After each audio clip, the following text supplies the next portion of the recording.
Hello, everybody, and welcome back to Run the Flood, our weekly Shadowrun 5e game here on Table of Horrors. I am your Cosmic GM Softenomicon, and I am joined by my wonderful friends and players, though a few short today. Cloudburst, played by Lord Rodon. Morningstar, played by Theresa Rave. Mojave, played by Daybreakathon.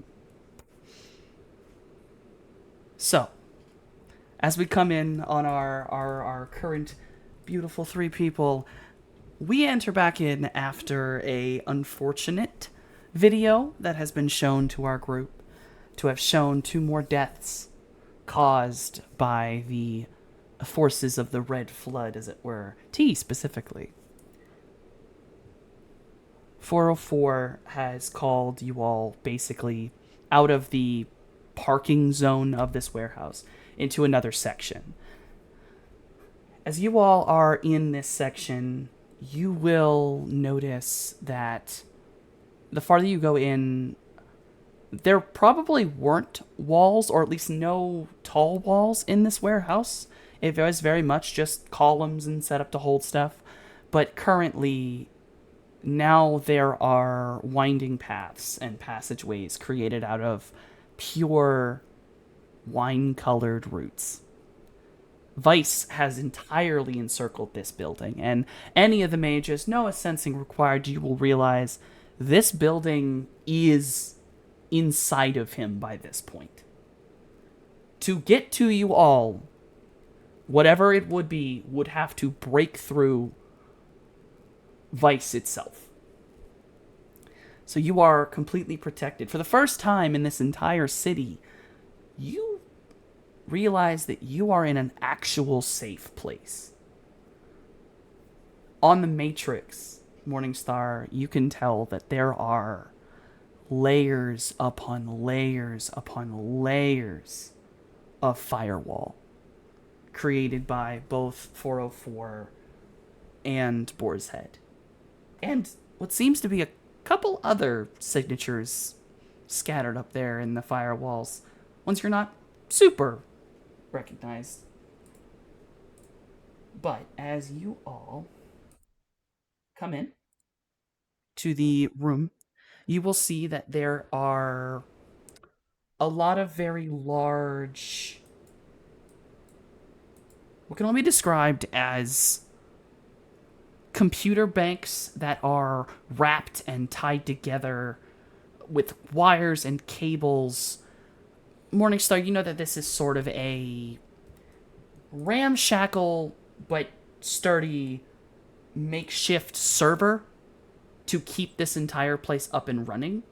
It's just small items, small things pushed together, multiple levels of RAM and solid state data and things like that. It is, I mean, it doesn't have a casing. Probably wouldn't last forever, as the dust would probably kill it.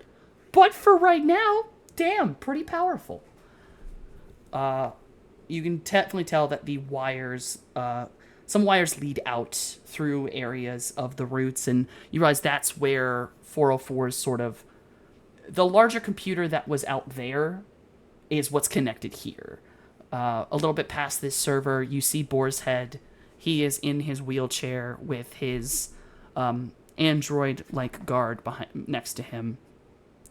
And he's basically on this computer, kind of focused with it. There's many screens, all of them showing various places in the city. It seems like any security camera that they could get a hold of that was useful, they have.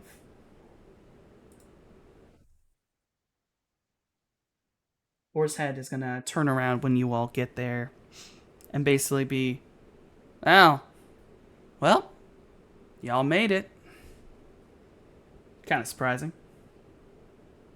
Has she reached out to you yet? Oh, no, no, no. I see.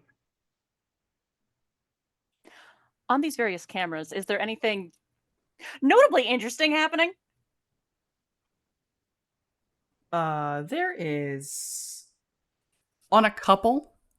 there appear to be scenes of what seemingly are members of the Knight Errant and a few other groups that appear maybe that they are like they have LAPD written on the side of them. Hmm. And actually another group that's here that you all have nearly never seen, Lone Star, which is another security company that is more commonly seen, sometimes south, sometimes a little bit north, but normally they do not align alongside of Ares, but seems like in a extreme emergency situation, you'll know that Vegas doesn't really have proper contracts with anybody. It's more specific areas, casinos, and corps have contracts. Vegas actually has a proper private police force that's fairly well funded. Not really by the city and more by the mob, but they're doing their best. Um, They're basically don't- just fighting back any remainder of the monsters. But so it's fair to say that with the barrier come down, the cavalry has come in. Yes, it does appear like either these guys were already here, or maybe their cavalry has come in. It's hard to tell exactly. Many of Yeah. these cars, you'll notice that a lot of the cars, almost all of them, clearly are covered in red water and nastiness. So these cars were caught out in the rainstorm. Some of Everybody got the glued. Yeah, some of the soldiers appear to have it on them, but most of them appear to be in not just full body armor, but full like almost closer like black hazmat gear. Mm. So at the very least, the ones who are fighting clearly seem to have a sense of what they were showing up for. Yes. There's a couple people out there that are definitely they appear to be the Knight Errant specifically. There are a couple of those that are tankers, and there are people with large backpacks flamethrowering some of the walls. You don't Yeah. really want to think about how bad that area of the city must smell. I don't imagine that we have to imagine, seeing as we just drove through it. Morning Star looks at Boar's Head and says, I set her free. Something is off. But you should know, she is free. We can look. I don't know what you set free, okay? We could deal with that later. I don't really want to think about it right now, okay? That's a lot to think about.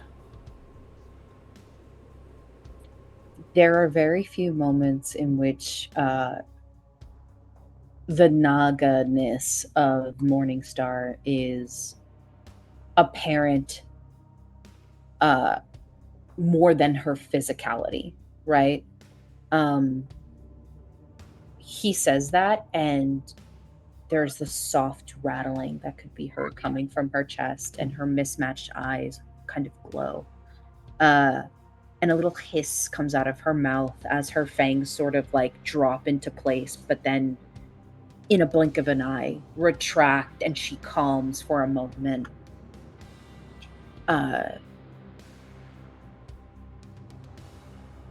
She says, after taking a breather, we'll then go, I suggest you deal with it now. Sacrifice was made to make things right.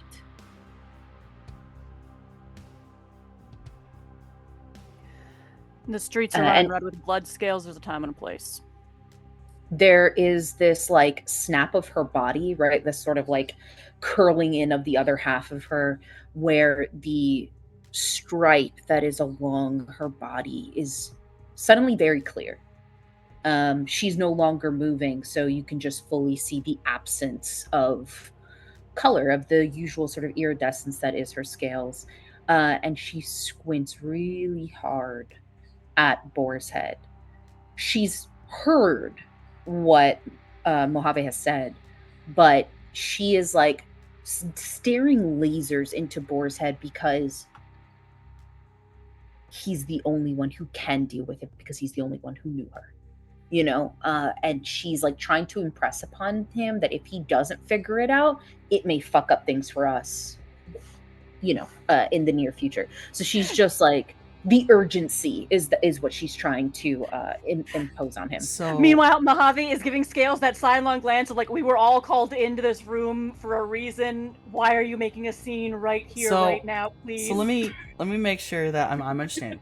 Scales has pulled her tail around, whipped it around to show off the line of dead pixels along her side. It is broad, visible, and loud. Yep. There is, and she does it as she says, like, many Yes. sacrifice was given. Yes. Yeah. I want you to know, in order, because Scales is looking at him. You see Boar's head look at you kind of incredulously, and then look down. And his eyes go wide, and you watch his eyes flick up, but by the time he's looking up to where 404 was, she is no longer there. Scales, you suddenly have 404 up on you, and she has grabbed your arm. She looks down at your body, looks up at you, looks very closely again at your form. And you watch this actual look of... You are aware of what this is. It's not anger so much at you as it's that maternal, God damn it, what happened to you? I'm just mad because I don't... How? What do you mean? And she just looks you in the eyes and just goes, "What did you fucking do? What is this? Where is it? How did you lose essence? How the fuck did you do that?"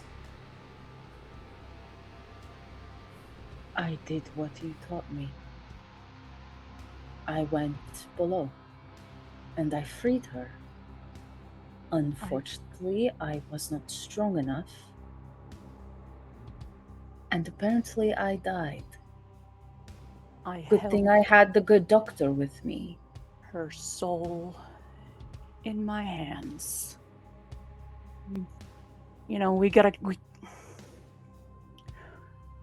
We got a call from Titania. Katie goes to the machine. She led us to the sealed up old warehouse, not too far from the Golden Wing.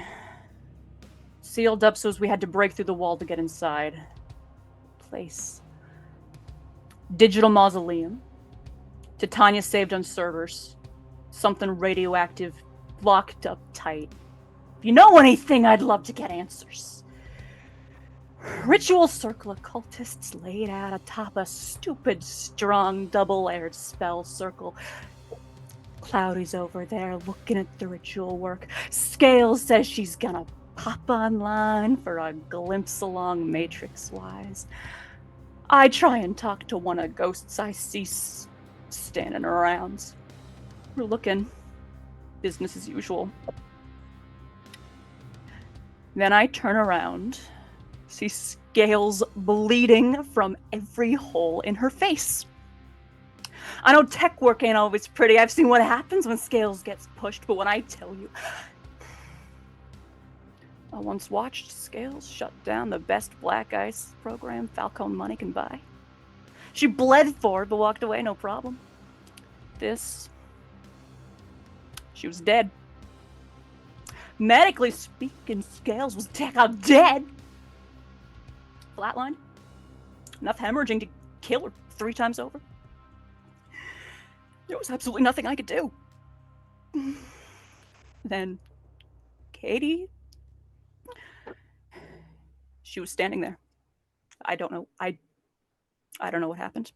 I saw her standing there with My 2 eyes, not some tech ghost. I saw her, and she handed me the smallest little snake. I held your soul in my hand, Scales. Whatever you did down there, you were so close to never waking up. There is only like it's only when Mojave starts saying that there's like an inkling of shame because she's clearly hurt him. But then she looks at 404 with this kind of like incredulous look, and says, "What was I supposed to do? Leave her trapped down there? I'm not the type to leave people behind." And Mojave at this point, he's been trying to not have an outburst like this entire time, the whole time, rather than trying to make her ashamed about trying to save her, because that's not at all his intent. But he also was terrified for her, trying not to have this outburst. Right now, he is shaking, knuckles white, clenching his fist, digging nails into his palm. Like everything that he has been trying to not have explode is he's actively trying to not explode right now in this moment. There's a lot happening on the faces of the two technomancers before you. As that story was going on, there were various moments, but one of the moments that stand out to you is when Mojave mentions that he could see her. You watch Boar's Head. For the first time in a bit, you've seen him angry cry, where he doesn't... It's that frustration. It's that rage of not being able to do something, not feeling... There's no satisfaction. This is suddenly different. This is real grief for a moment. And he turns his head, and you watch as the android assistant that's next to him leans over and basically gives him a hand to grab onto. And Boar's Head looks like he is trying to steel himself. He is a professional man. It is a lot for him, but he clearly is trying not to break down. 404 is taking everything in, hearing the descriptions, hearing what this was. And there's... About halfway through, you watch... She just stops facially responding. There's a lot. And she looks at you as you've said the lines of, what was I supposed to do? Leave her down there. I don't know what you did down there, Scales, but did you have to do it like that? It is when that outburst comes from Mojave that she wrenches her arm out of 404's grasp and slithers like blindingly fast to Mojave and hugs him, wraps herself around him, and she says, "It was never my intention. It wasn't my plan, but I couldn't leave her there. She was in a Corvette. She was nothing like me. I had to let her out." Hoping that he'll understand, like, the reason behind why it was worth it to her. But she's holding him in a way to be like, "I'm here. I'm not dead. I'm here." And he's just standing there stiff. The hug is not returned in this moment. He's just, you could have come back. You could have said something. You know, Scales. You know. You just said you were going to go for a look around. If you'd have died right then, none of us would have ever known why.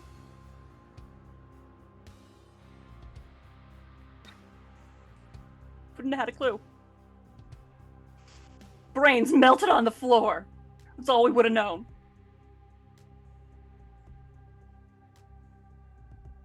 I am not sorry for saving her. You could have come back and said something. I didn't think I had time. Did you check? What? I am sorry that I scared you.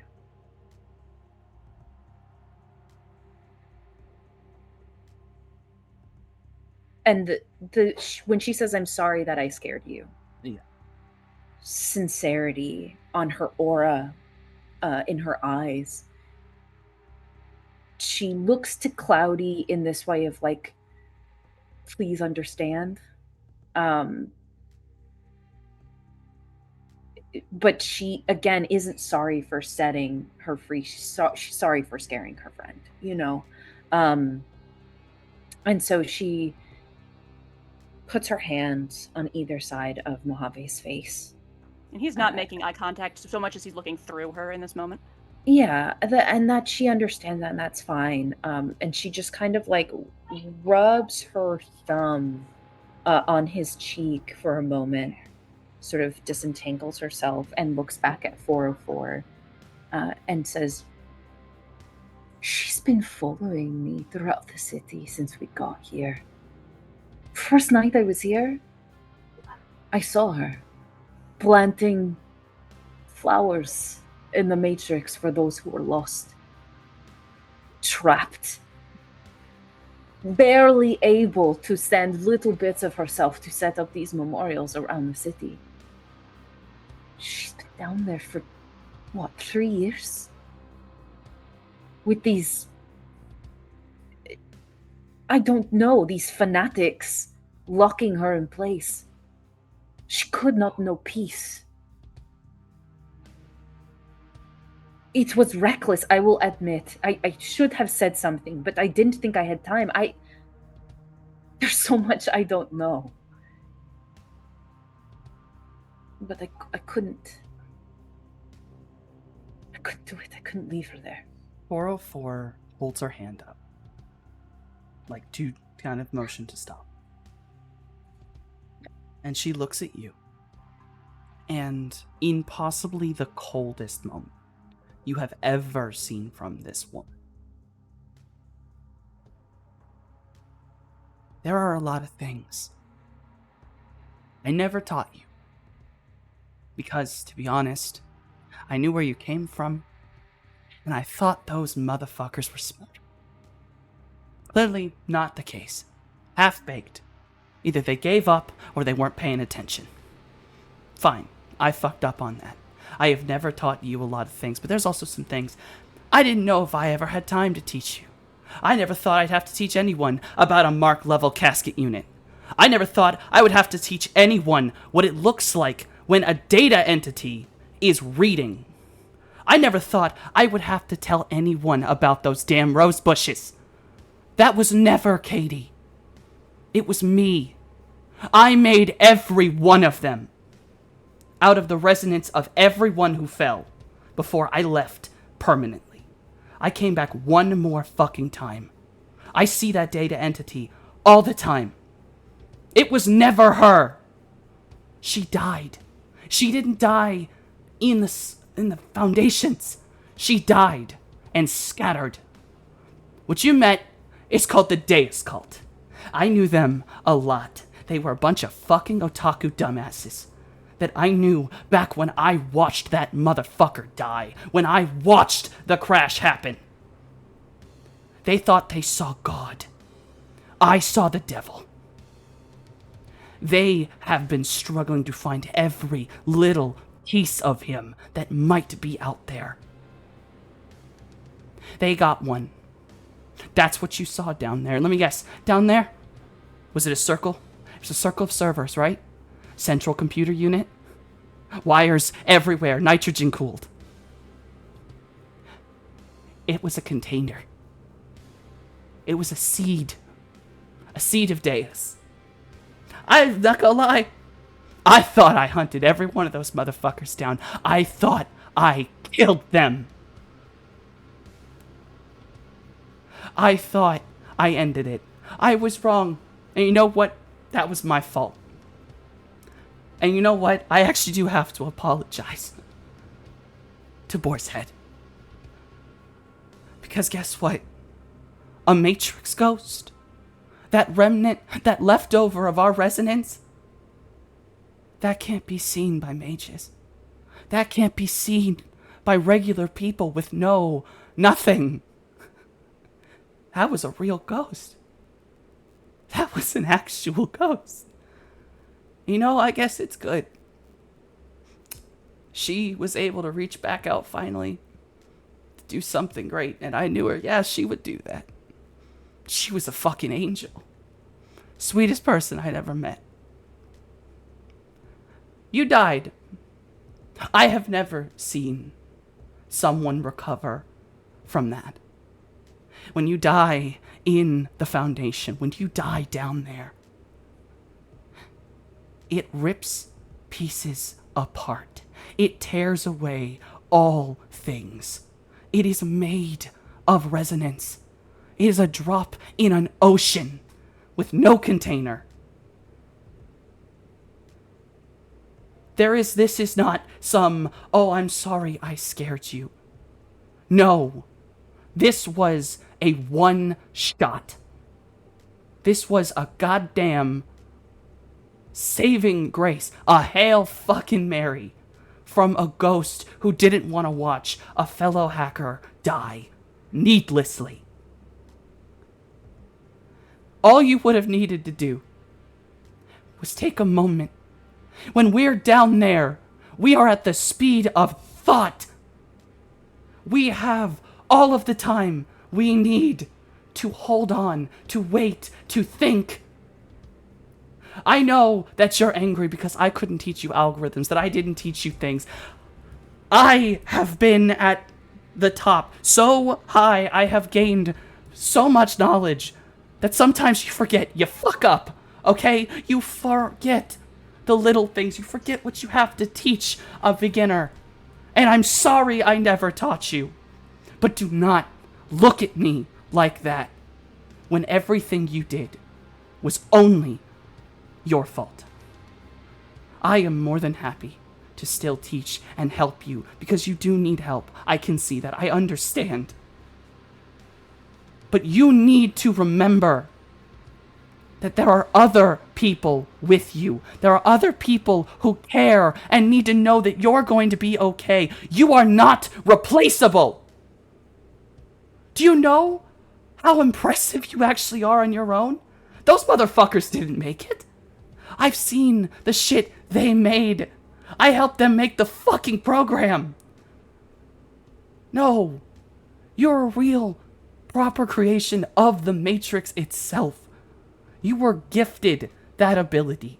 Submergence should never be that easy.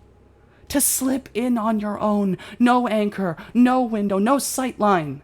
To slip in and out, to see it, is amazing. Even I can't do that. I had to make data anchor after data anchor. I lost friends down there as we explored and fucked up. Please. Oh my God, please. Please. Just calm down. You do not need to do everything immediately. You do not need to jump on everything immediately. There is always time for us. We have all the moments we need. We can think faster than computers. We can think faster than any human mind. It is a moment for them, and we've already had 100 moments. A day out there can be thousands of years for us if we deem it.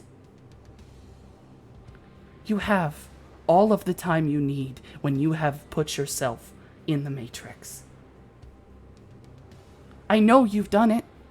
I've watched you. You have done data searches that should take anyone physical weeks to do in hours. And you did that on your own. I didn't teach you that. You knew how to do that. When I saw how you could do that, when I saw the submergence, when I saw how good of an ability I fucked up, I thought that you understood, that you knew all the basics. I was wrong. But please, do not waste your life on the stupidity of not just stopping and thinking. I cannot lose another one. It has been over 536. I have counted every one of us that has died. Under my care, I have counted every otaku. I counted every member of the Deus cult. I killed myself back then. I counted every Decker I killed.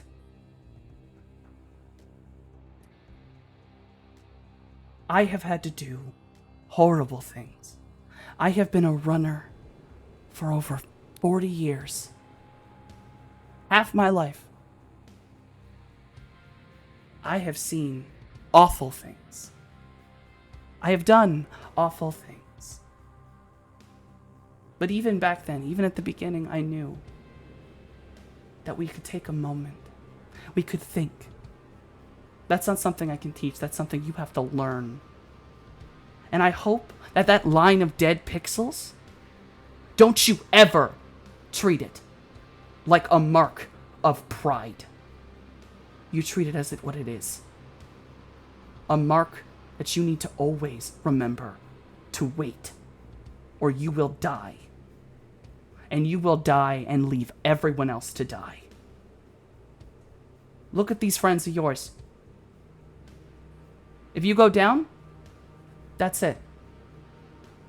This little party, they have nothing. They have no other Matrix person. If you die, then all of us, all the technomancers out here, we lose one of the most amazing, what could be one of the most amazing researchers and just individuals who can access the Foundation, help us understand our condition.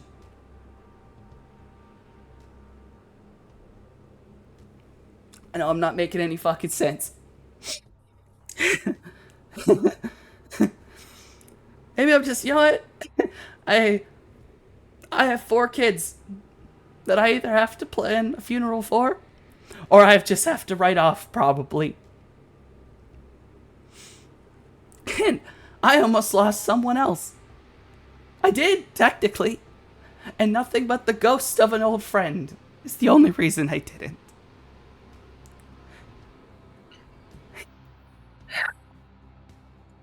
I can't do this right now. I can't. 404 is going to turn away, and she's actually starting to cry. And she has to walk into the darkness, into a corner.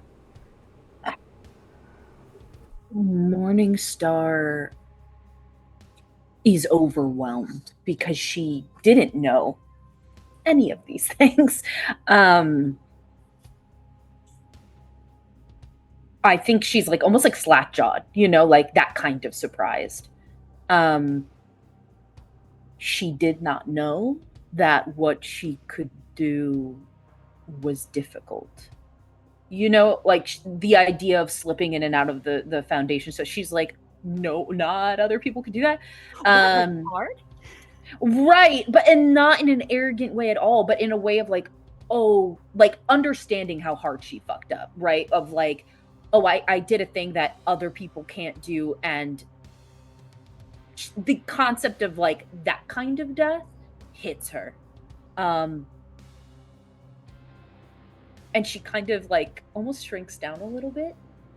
During that whole speech that 404 was giving, she went through like a huge range of emotions, seen both like color-wise in her scales, but also in her face, and just like ending with that slack-jawed surprise.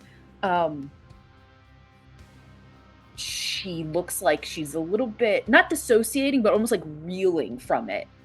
And you just hear kind of under her breath saying, I didn't know. I didn't know. Loki over off to the side, Mojave full on dissociating, face like stone, just sort of staring off into middle distance, shaking since his last outburst. Yeah. Fuck, she's definitely, her face is like, oh fuck. He kind of like almost like looks to Cloudy like, what? Is this real life? You know what I mean? Hi, Cloudy. We need an adult. Right, truly. Yeah, everything she said about that little place over there.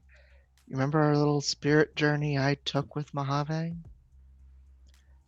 We've done it once together as an ordeal. It took time. And if this is anything similar, 404 is 100% correct. You do not treat that place lightly. You do not treat the outer planes lightly. You bear your scars proudly when you should be proud of them. That's one you need to learn from. Be careful, or you won't have any more time to learn. He says that, she takes it in, she processes it, and then it dawns on her now. Like, she thought it was dangerous before, this whole thing of like bringing the sort of those outer planes and meat space into the way that like Bloody Mary has done here, right? But it dawns on her now just how dangerous. Mhm. Do you know what I mean? Like, it is the difference of like knowing that going into deep ocean is fucking dangerous, and it's another thing of like being in deep ocean and then there's shit in the water that you're like, that's a fucking alien. You know what I'm saying? Yeah, deep I'm water in in theory danger versus now. actually being on a boat. Right. She's like a little bit shaken and says, okay, I won't do it like that again. And she says, okay, so I went the first time with 404. The second time was at the BattleBots arena.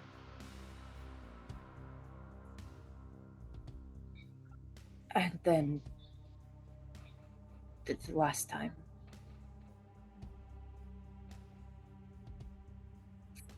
And she, it's shame, but in that way of like, I've put this woman through a lot, you know, like she's understanding the magnitude, right? And she knows she's gonna have to have a conversation with Mojave later. But she goes to 404, who's hiding in the dark. I would like to describe this as you come across her. Yeah. The closer you get, you've never heard her do this. She's sobbing. And she's not just sobbing. You hear her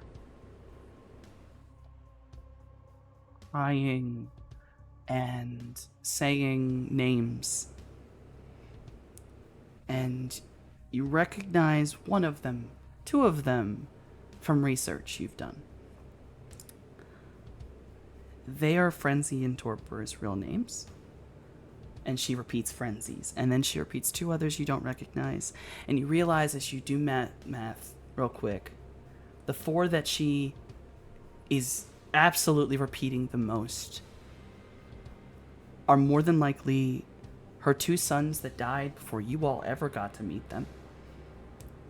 Frenzy's name and Starry Eyes' real name. Whose full name is Kathleen. That's her full name.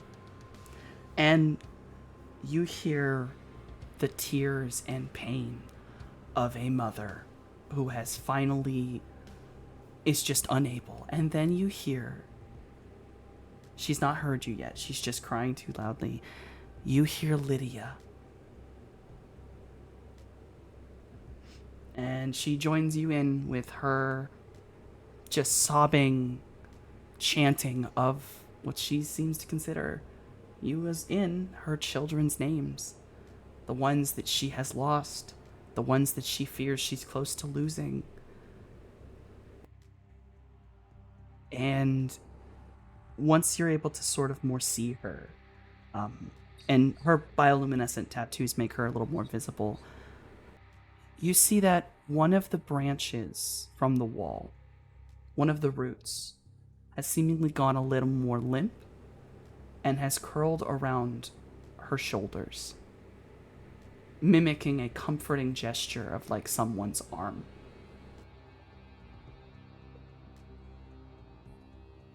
All right. And That's she's interesting. leaned, yeah, she's head leaned against the wall. Hmm.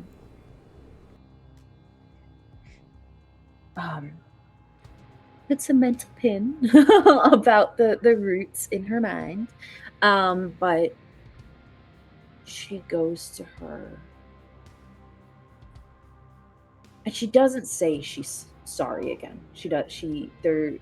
That's not the right word.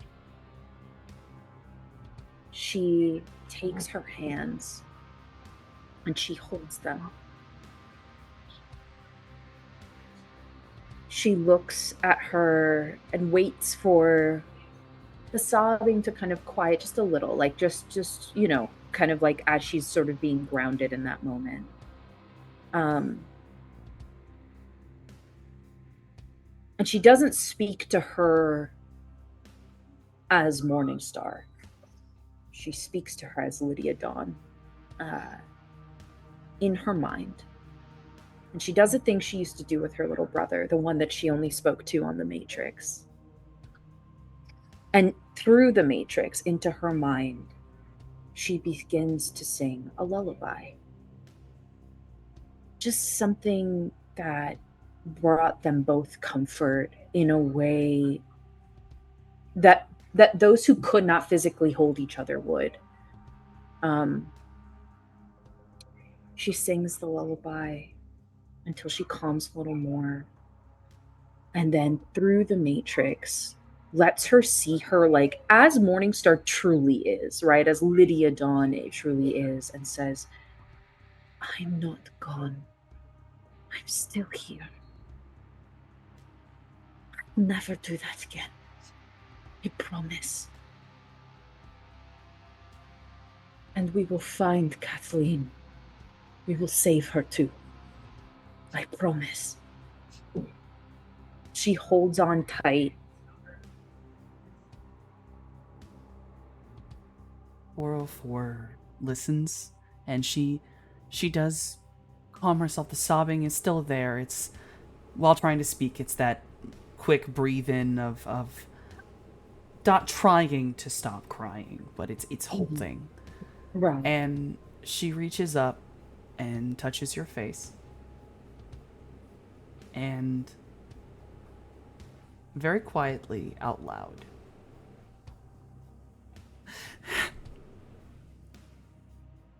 I haven't lost you. I'm still here. I'm still here. And she puts both hands on her face. I want you to know. I blame myself for all of them. If I'd been a better mother. And she starts shaking her head. I want you to look me in the eyes. I don't think we're saving Lily. We're not saving Kathleen. I know it deep inside. It was my fault. I should have paid attention to what she did. I really do pray that you're right. It was the worms. It was that fucking bitch out there. But it is so hard to believe that. She shakes her head and says, you were their mother. There is no good or bad. Not in this instance. You were their mother. Something not all of us got. Their mother. You I saved didn't. them. You saved them. You gave them a life. I didn't. I didn't save Devin and I didn't save Devin and Mori from their father. I didn't save him from Aki. I let them follow him. I didn't save. I didn't save anyone else from the virus. I couldn't help. I was too late to save anyone but the twins. I could have stopped T. I was in the facility. I was a day too late.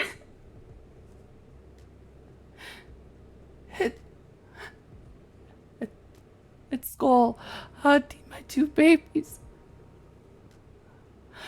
I don't want to lose them. You're not gone. I am still here. Lynn is still here. She's in there. You couldn't save T. She didn't want to be saved. I tried. He didn't want to be saved. Kathleen tried. She built a box in his head. But even when it was open again, he did not want to be saved. You gave them more than anyone else did. You gave them a mother. You cannot blame yourself for choices that others made. You cannot blame yourself for the choices they made. Frenzy, despite what happened to him, despite the virus, he did not let it beat him. Why? Because you taught him. You were his mother. You gave him hope. He lived his life saving people.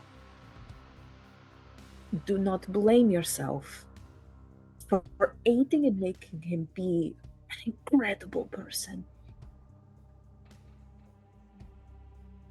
We are going to beat this. We are going to save your daughter. I'm not going anywhere. And she just fully embraces her and hugs her and holds her. And just as like a final gift, she creates an image within the Matrix, this like digital shadow box of her and her children all together and safe, like a memory, and gives it to her to lock in her mind so she has it forever. And she adds herself into it so she always has a piece of her.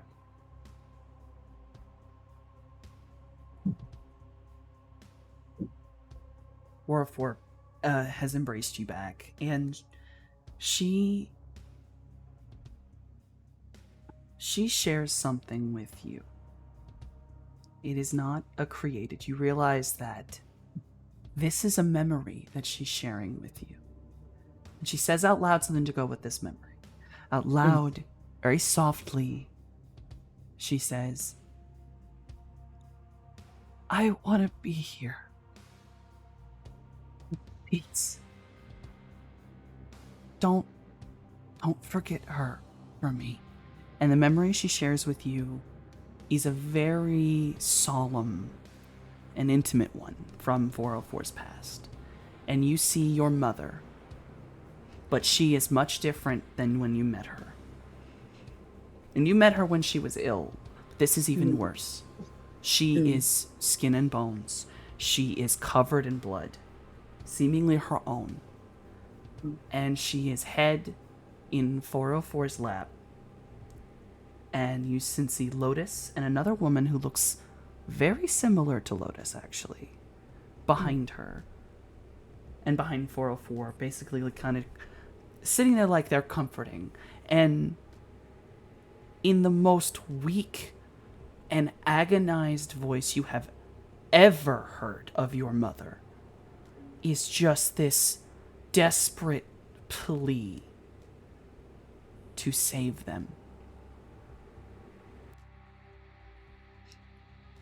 I have to save them. Metasol, please help me save them. Because I don't know if I can do it.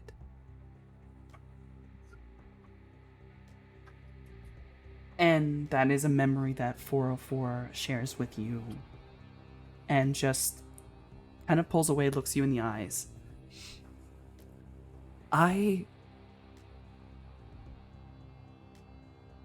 She never got the chance to be a mom. And I am more than happy to have you in that picture with me. Please don't make me take you from her. I don't want to replace her. Laura deserves a chance, at least.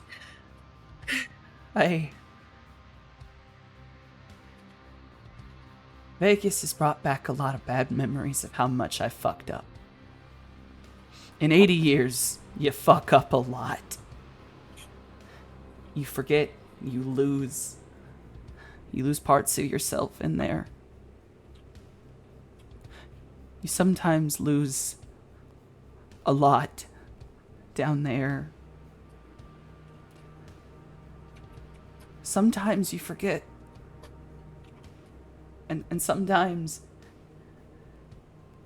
you know, they never could tell. Elves live so long. But they don't know, because they've never seen one die. They never tell you that it can affect them too. Forgetting.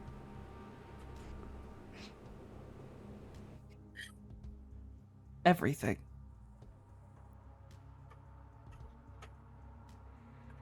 I have used the Matrix to stop it. To keep remembering. And that means I left a lot of myself in the circuits. I'm not entirely me anymore. And I forget that. And I leave people like you who need me without knowledge.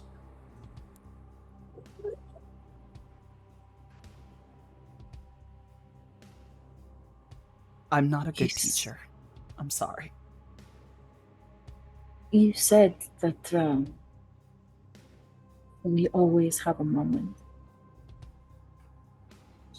That the day can be 1,000,000 years for us, if we so choose. We will take a moment. We will do it. And I think in saying that, she finally, it clicks for her, sort of who she's dealing with, right? And just the enormity of what this woman's life has been and added up to. And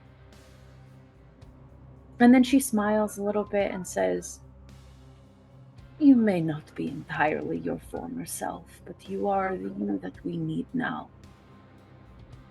It is good enough." She squeezes 404's hands and reassures her and says, "You are not a replacement for my mother. There's time for me and my mother. But you make a great big sister."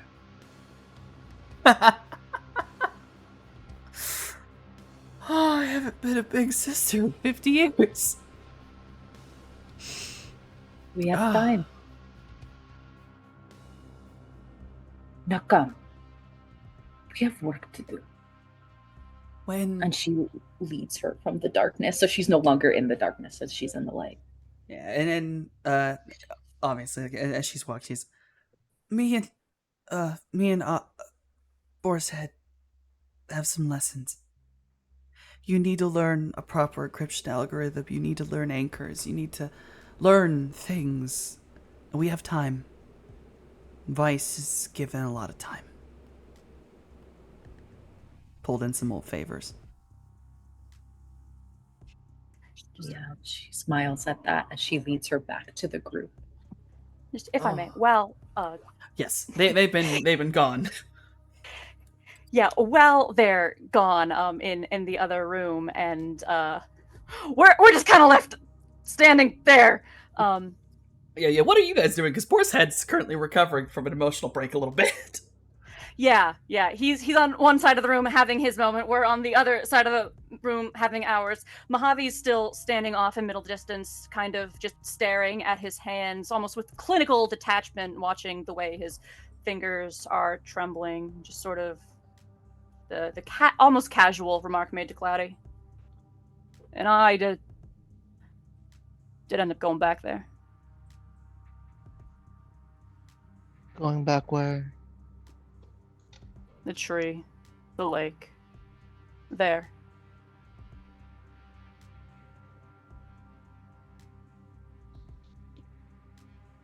Did you find anything? Don't know. Or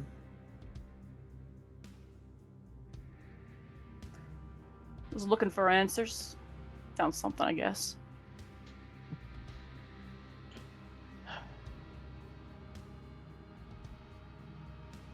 I'm not sure. Answers always help. Things like that. But usually better than nothing. Nah. It's where I was off to when the barrier went up. You left me behind.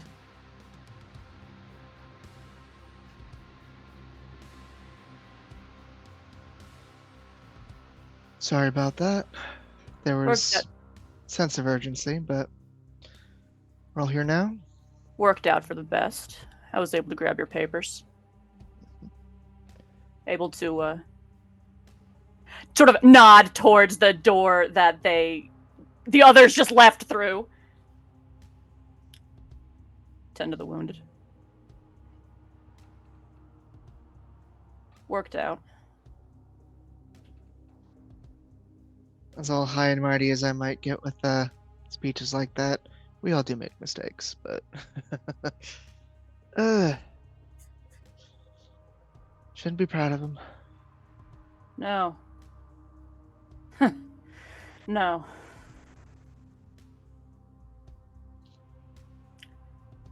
What do you think, Cloudy? About Starry Eyes?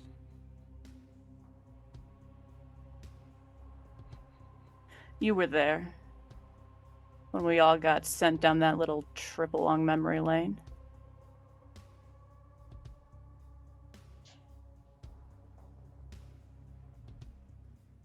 What about her?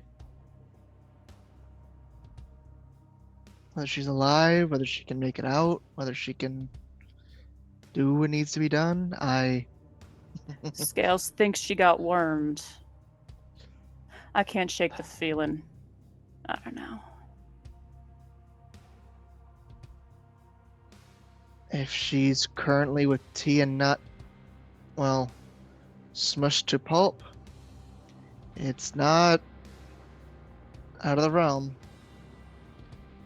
I think she chose it. What? That the guilt they're in? Guilt. I don't know.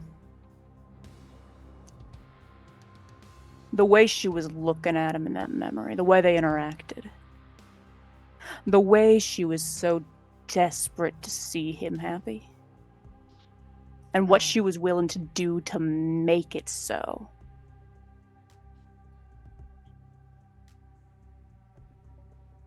It was her fiddling with the box that first sent him spiraling, remember?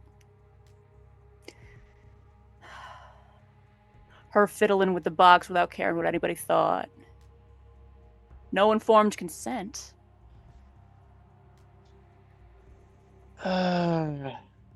Yeah, no, that is the kind of justice T would seek. Fuck with my head, I'll fuck with yours. You know what? Not even that. Hmm? I.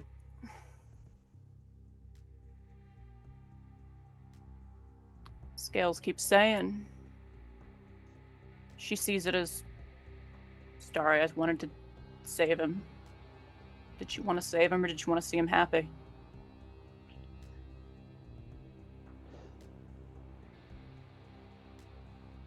One of the things I've learned in many years of work. You're never gonna read people's minds.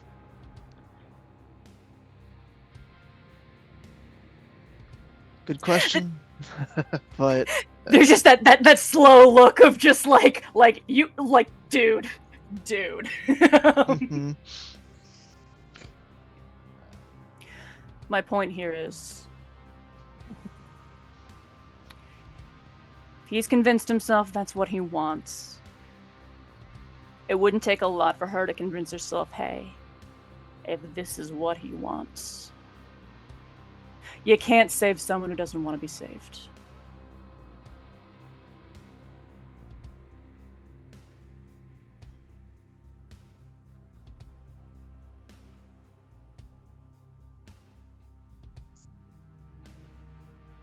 So you're thinking that she just willingly gave it up? Like her own sense of self just gave in to the worm? Is that what you're suggesting? I don't think it was a worm. I don't think it was a worm. We saw the way they were acting. We saw the way they were acting like zombies. Pulling out guns, glazed eyes. Could you do technomancy in that state? Could you edit a video in that state? That kind of complicated shenaniganery? You can pull the trigger like that. Can you piece together data files? Could you do what she's been doing? If she's got a worm for a pilot?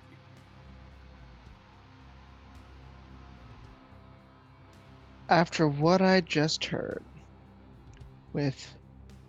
first off, most rules have gone down the goddamn toilet. Second, apparently Deus is somehow involved with some of this stuff. I don't know what those worms are capable of. But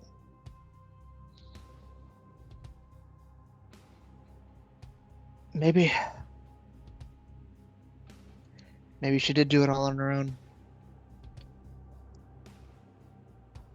Might be hope to bring her back, but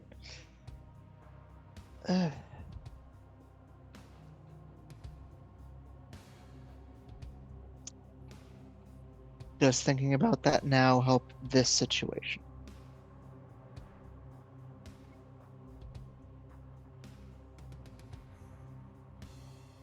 Yeah. Yeah, it does.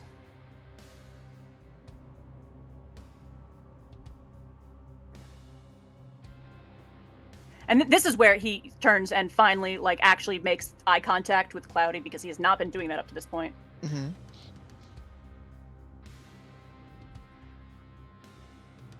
Truth be told, I'm telling you my rationale. It's what I said before. Scales was right. I am a doctor. And I did forget.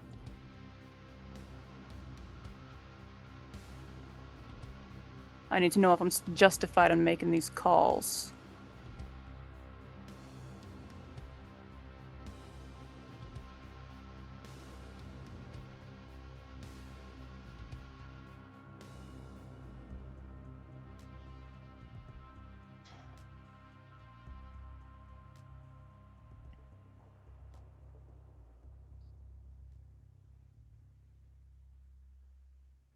Hmm. Cloudy, we'll go ahead. No, no, no. I was actually looking look proper.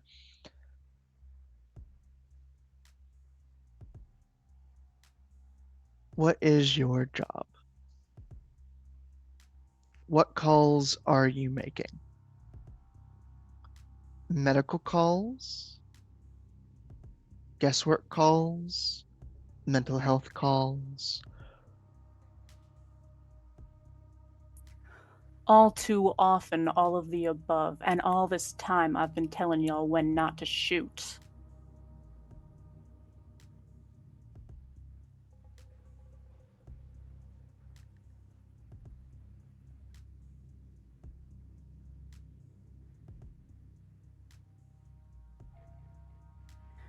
She was the one that told me, Cloudy, way back when. That day when you took me to the tree by the lake, out there in the deep astral. Sometimes when push comes to shove, you do gotta shed blood, you do gotta defend yourself. You do gotta stand up and put somebody else down to make sure you don't get put down first. I But did. that line of thinking right there put a lot of good people in the ground what didn't deserve to be there.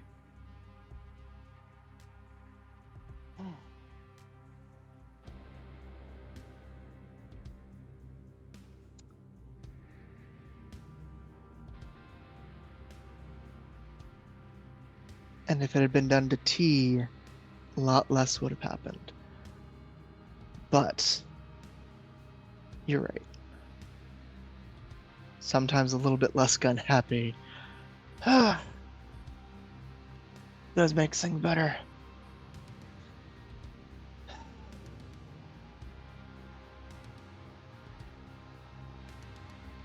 Those kind of judgment calls suck.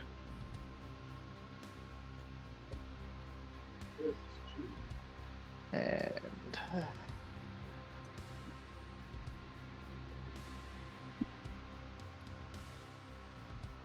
Well, there's a little bit of tension goes out of his shoulders as he's watching Cloudy very clearly also not have answers. Like, oh, okay, it's not just me here. It's not just because No. I'm a psychopathic mobster. Okay, the professional here is also having ethical quandaries. yeah.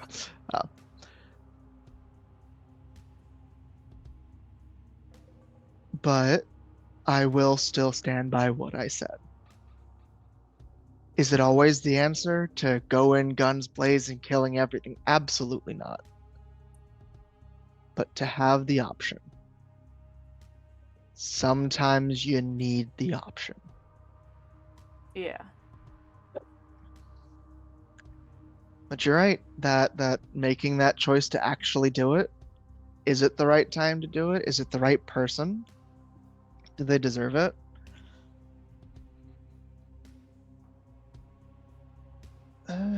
I kind of went with it for a long time.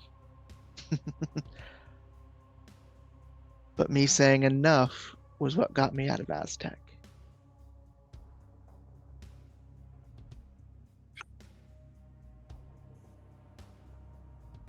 You're not wrong with sometimes saying putting down the gun is a good plan. So don't tore yourself that far. Don't. Ugh.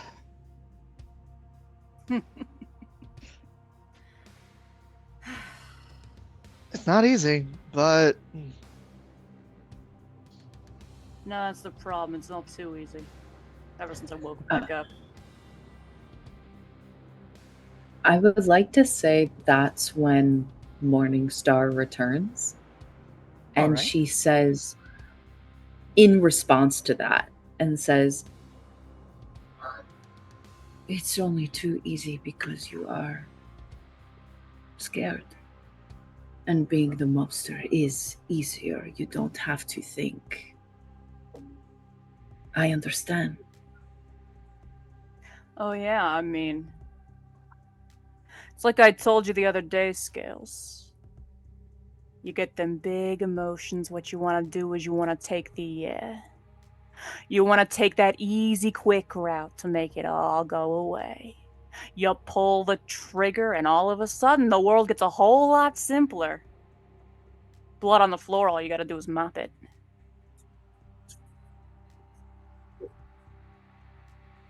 Yes. Or you go into the Foundation.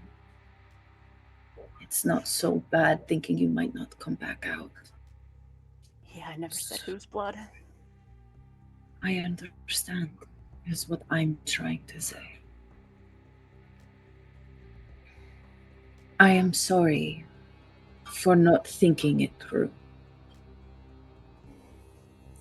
It is easier not to, and I have the ability not to, where no one can tell me no. I Amount have of the times power I- to not deal with the guilt. If I'm lost to the Foundation, nobody can make me feel bad for not coming back. Yeah, the amount of times I've wished I could follow you down there just to grab your wrist. I know.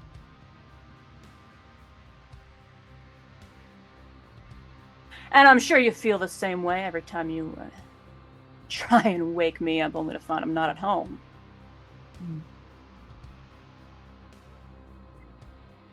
Or when you go running off to see the brother who might kill you. Well, Or the gangster spirit god Vice to do who knows what. I'm pretty sure I did mention before I was gonna go run off and see him. I did tell y'all I was gonna do that. The first time? Didn't I? Oh, no, you're right. There is just the briefest moment in the air. You swear you hear the sounds of cards shuffling. I think Yeah, To know be you're fair- there. Thanks for keeping us safe, you Yeah. megalomaniac. Pat on the route. In fact, at Can this we- moment, I will start getting out my bag of tricks because I want to make the big old tree some soup. Do we like does also technomancers hear the shuffling of cards? Yeah, Or is yeah. No, just that like- was a pointed, manifested, real life sound. Understood. And you're close enough to hear it under 404's breath. She goes, "Show off." She gives a little smile and says, I think perhaps Vice is not so bad. That's what I've been telling you. It's more for Vice that she says that than for anyone else. Because she saw him being comforting and very sweet to 4-4. And to be fair, when I ran off that time, I was absolutely out of my mind with half-baked memories, and I had not slept in quite a while. Right, which is going to lead to the next thing. We do have time to sleep, which we should do. Not now, but, in a little while, we should sleep. Unfortunately, not all of us are like Liam, who only need 2 hours. So, Mojave sort of opens his mouth, like hands raised as though to offer, and then shuts it again, like, not here, not now. no, this is definitely not the time for that. But Goes back to mixing soup for Vice. yeah, Morningstar, slithers forward and says, 4-4 and Borshead are going to teach me more during this time. It'll help us be more prepared. Now that I understand a little better what we are dealing with. Good. We gotta use this time to make as many preparations as we can. Claudia and I got that bomb to finish, and when we got a minute, I might well make another run around to touch base with our allies. I think all of our allies are here, other than your brother and Root. That's what I mean. Not Okay. to mention, there's the. We made some friends when we were passing through on our way, desert, Right. stopping by that inn. If the barrier's down on the spirit side, I might be able to slip past, see if any of the folks out there can lend a hand. Okay. Mm, I don't know how the astral works, but I imagine that they are not blind to what is happening here either. It's the way that the biodome is functioning. It is like it reminds me of Magnet, but for realms. You know, It's if less the a meat matter. space is the center point, right, and it is pulling these other two planes It's less a into matter that they can't see manifestation. something's going on. It's like something. When you're having a crisis, what they tell Ah, you don't just say to call for help. You got to look somebody in the eye when you're doing it. Because if you look them right. in the eye, suddenly it's personal. There's that sense of responsibility. Mm. If I look them Yes. in the eye, they're not thinking I about they're not thinking about nobody. They're thinking about me. right, and I am not telling you not to go. Um, And not to I mention telling them where we'll be, what we're up mm, to, and what they ought to do. one of the things I do want to go over, I want to perhaps make some adjustments on the technomancer side of this bomb. My understanding has deepened as far as the foundation goes. Oh, by the way, 404, did we tell you we're making a bomb? Oh, right. Fuck. She's like, oh. 404 is like, she's like getting the last of her tears out of her eyes. Like, oh, so now everyone else can definitely tell 404 has been crying. You didn't, but Oh, we're making a bomb. you didn't tell me, but. And she holds her hand out, and you all hear the little metallic skittering, and hop, she catches Midori. My little spy did. A little snitch. Morningstar raises a brow like, huh. I am sorry. It was for the best. I trust you. There's just sort of like that glance up at 404, like, I bet that's not the only spying you've been doing. But he lets it slide. Yeah. So, with this new understanding of the foundation, I think some adjustments should be made because it's not just the matrix. That's not really what is being pulled. It's the foundation that is being pulled. That's I- because they're going after planes. Mm-hmm. I do not know if the astral works similarly. But on the matrix there are layers. Perhaps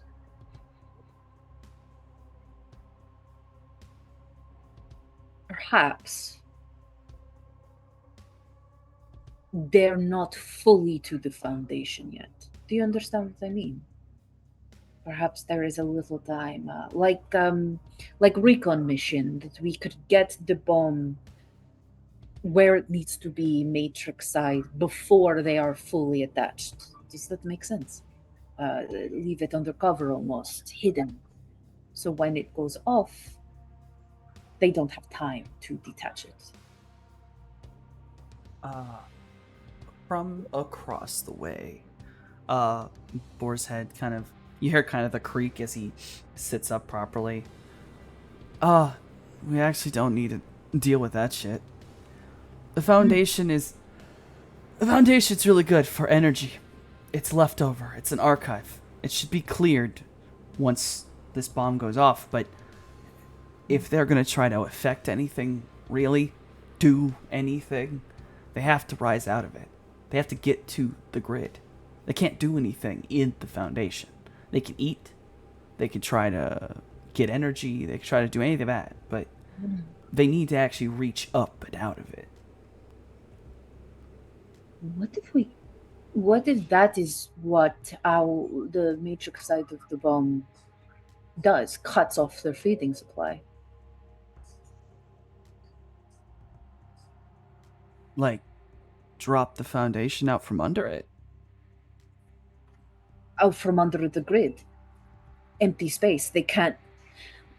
So, and then she's going to do something. It's a little weird, mostly flavor, but basically, sort of like touch the computer that he is sat at, and she's going to feed her memory of when she was in the Foundation under the battle bots, and how the thing was like to keep itself present on that side was eating the Foundation, eating that data. And so she's essentially trying to say, if we cut its ability to access that data, would it sort of weaken its its power, at least Matrix side? But she wants them, like 404 and Boar's Head and everybody, to see what she saw in the Foundation during that moment. So she's sort of like feeding them that memory.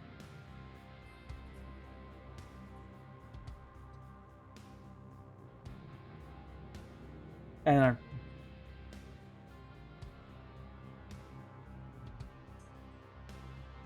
it's going up on a screen. I'm thinking about like, no, yeah, someone's popping that up on a screen. Yeah. She's wanting it so everybody can see it. So she'll Yeah. like put her hand on the computer and sort of almost like skin link to it so it has Yeah. access to the memory. Yeah, you're basically just slapping in a file at that point. And yeah, the computer Basically. will show everyone.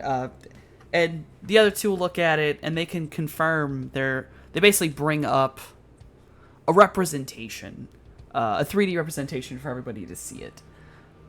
What's basically a kind of a traditional kind of Trojan virus that's meant to go into a system and just start ripping data and just start shoving it in there and ripping it apart so it can never be used. And that's kind of what this is doing. It's acting like an eating entity, breaking it down into pieces and then seemingly reconstructing it into something that can be used on the Matrix. And they're looking at it, they're just like, okay, it's an organism.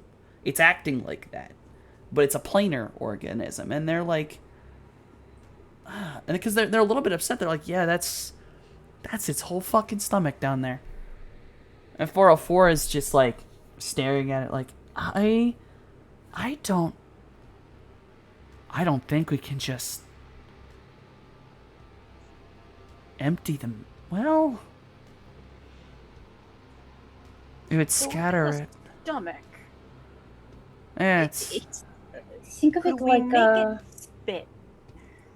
well, that's what I'm thinking, right? So like if we were to imagine like feeding tube, if you pinch tube, right, the rest of that food cannot continue down the tube. Whatever is left in here sort of dries up and becomes nothing. Imagine that as data. You cut off the feeding, the thing that is giving it energy and power on this side, you cut it off. You're not removing foundation, the food hasn't disappeared, nothing like that, but you just pinch the tube. What if Matrix side we do the equivalent? Weakening it because it does not have a power source. I don't know if the Astral has a similar quality. I got some information. On the Astral, they're doing the same thing. They're eating spirits. Well, they're eating those disgusting fucking things out there. Those things are eating aura and then they're eating that. I'm not gonna lie, I watched something that kind of looked like a spider eat a bunch of worms, and then something that I could only describe as like the biggest weird horse centipede demon thing. I don't fucking know. It was as big as a school bus. I hated it. I hated seeing that. It ate the It's spider. gross. It's It's real gross. messy out there. Yeah, it's fucking nasty. Yeah. That shit. That's why I hated being on that same team with Sandra. She always fucking used these things. I fucking hated them, and now they're massive. Well, they're not. That shit gave me natural. nightmares for years. A They're not decade normal. of nightmares. Knew her well, did you? I guess this is gonna come out, isn't it? Yes, I did. Me, Sandra, Augie, and some team members that died a long time ago. We were runners. That makes sense. What was she like back then? Megalomaniac, power obsessed, manipulative Nothing to has a changed. no. It got worse when she convinced me to go back. Only for a little bit. I went back. I ran out. Go back to Aztec. Well. I guess she stayed long. She stayed longer than I did. I bounced out. I couldn't be back there. I mean, I- if she was in it for the power and you actually stood for something. That I just couldn't fucking be in Atzlet anymore. I fucking hate it there. Too many bad memories. I just stopped being Corp. I just wiped myself. Augie went off on his own, never fucking saw his ass. Well, obviously I saw him again, but not in the best context. Although, I've put that together, by the way, a while ago. I now know how Augie got involved. Miss Sandra. She just Yeah. came back, got all her old contacts. Makes Fuck. sense. Yeah, I mean, No, reason no, I'm no. asking. Oh, go ahead. Sorry. Reason I'm asking. I mean, you knew her when. Calling cards, you know what makes her tick. Those little personal, what's the word? Foibles? Weaknesses, 404. any ticks we can exploit. As you are saying this, 404 gets up. Like, is a moment of like, oh, fuck, right, hold on. She has that look on her face like, I'm an idiot. Oh my god, I'm dumb. And she just grabs onto, like, a monitor, pulls it forward, and just touches the computer proper. And she pulls up a file. And this file is clearly from a long time ago. Sandra looks like she's maybe 18. Super young.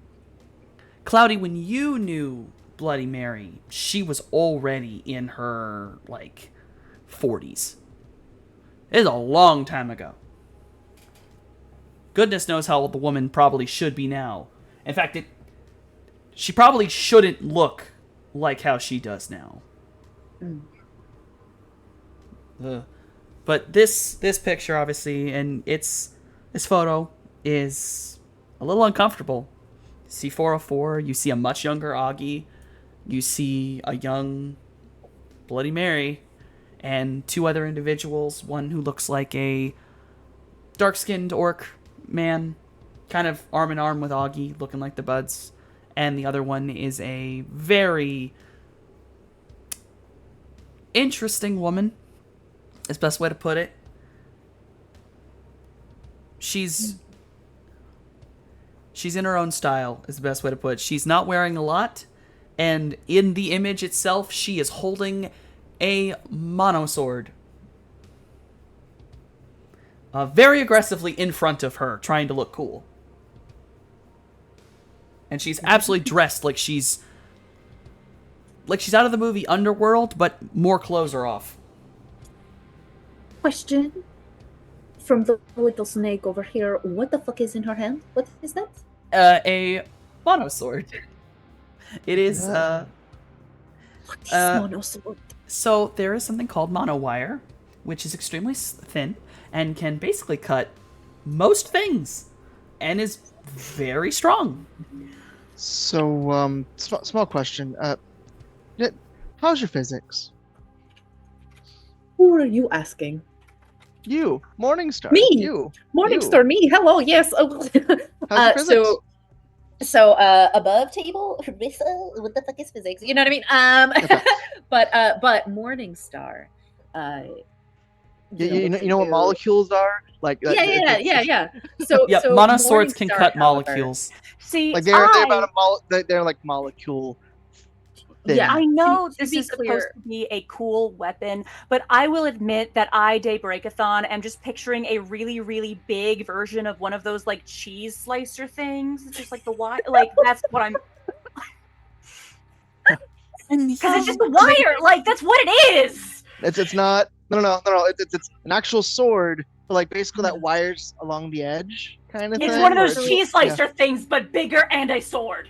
So No. Morningstar. I'm not wrong. It's just a katana. It just looks like a katana or like a regular ass sword, which is super fine edge. Yeah. So But Morningstar's also- response to you is, she looks at you and says, "The lab, they make sure that I am up to date on all sciences, so I am aware of physics and I am proficient." Yeah. So, who is that lady? And what's to her? God. That's. God, we were fucking nerds. She went by. She went by Dark Angel. Not surprised. Yeah. I don't fully want to admit, but fuck it, it's funny. I wasn't 404 back then. What was your name? Huh. I mean, it wasn't as bad. It was fine. It was Circuit Breaker. That's, you know what? No judgment. No judgment from me. It was pretty dumb. There's a call little sign. like, there's this like thing Morningstar's doing where she's like pursing her lips to try to not like burst out laughing. Right.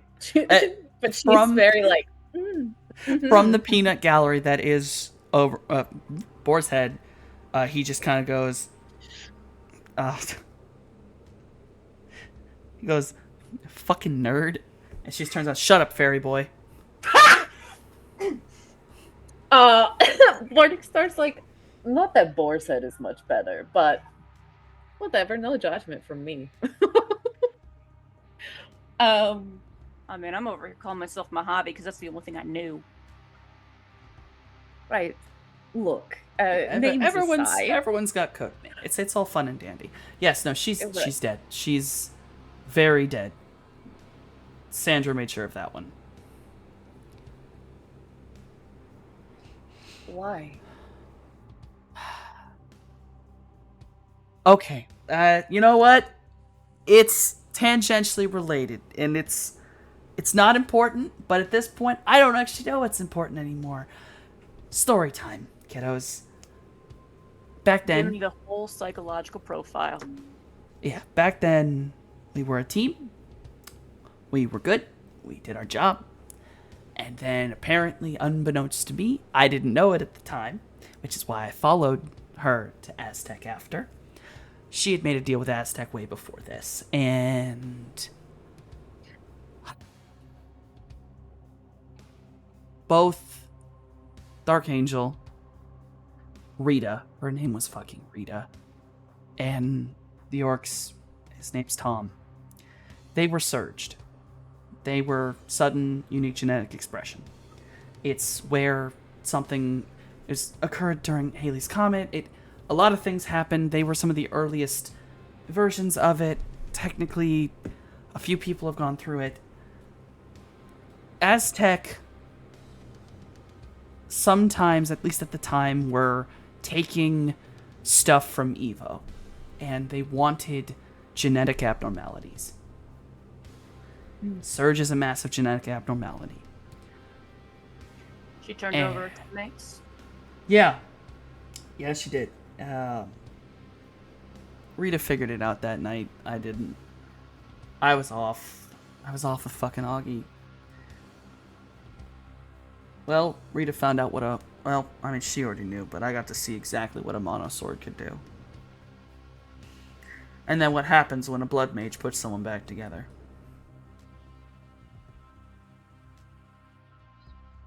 Sandroys liked her. Always like that doll aesthetic. Pause for 5 seconds. Oh no.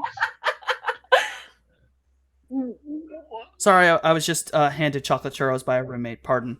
Wow. Oh no! that's What's where the pause? I thought What a something moment for it. technology. I thought something technology-wise happened that the pause was necessary. It's like, oh, what happened? No, I'm okay. sorry. That was a knock and then being handed chocolate churros. Speaking of just technology pause, thank you, Pixie, officially for rescuing me from the backwards zone. Somehow Um, date backwards the keyboard. All right. Where was I in the line? Oh, yes. 404 is going over. Sandra liked making dolls, and she liked using real people's faces. She liked bugs. She liked weird shit. She wanted to. I should have known it back then. I saw her drawings, legs everywhere. She didn't see blood magic as just powerful. She saw it as real creation. The minute she got a taste of it, she used it for everything. She used all of it. Sandra's my age. Sandra is human, correct? Used to be, in my opinion. But Sandra's 80 years old. She is using the blood magic to keep her as she is. I fucking guess. I mean, ain't a there's no mage. knowing I what- didn't know that's how that worked. I didn't There's know no if it could knowing- work. What kind of deals she's been making? Wait a minute. Hold on. So.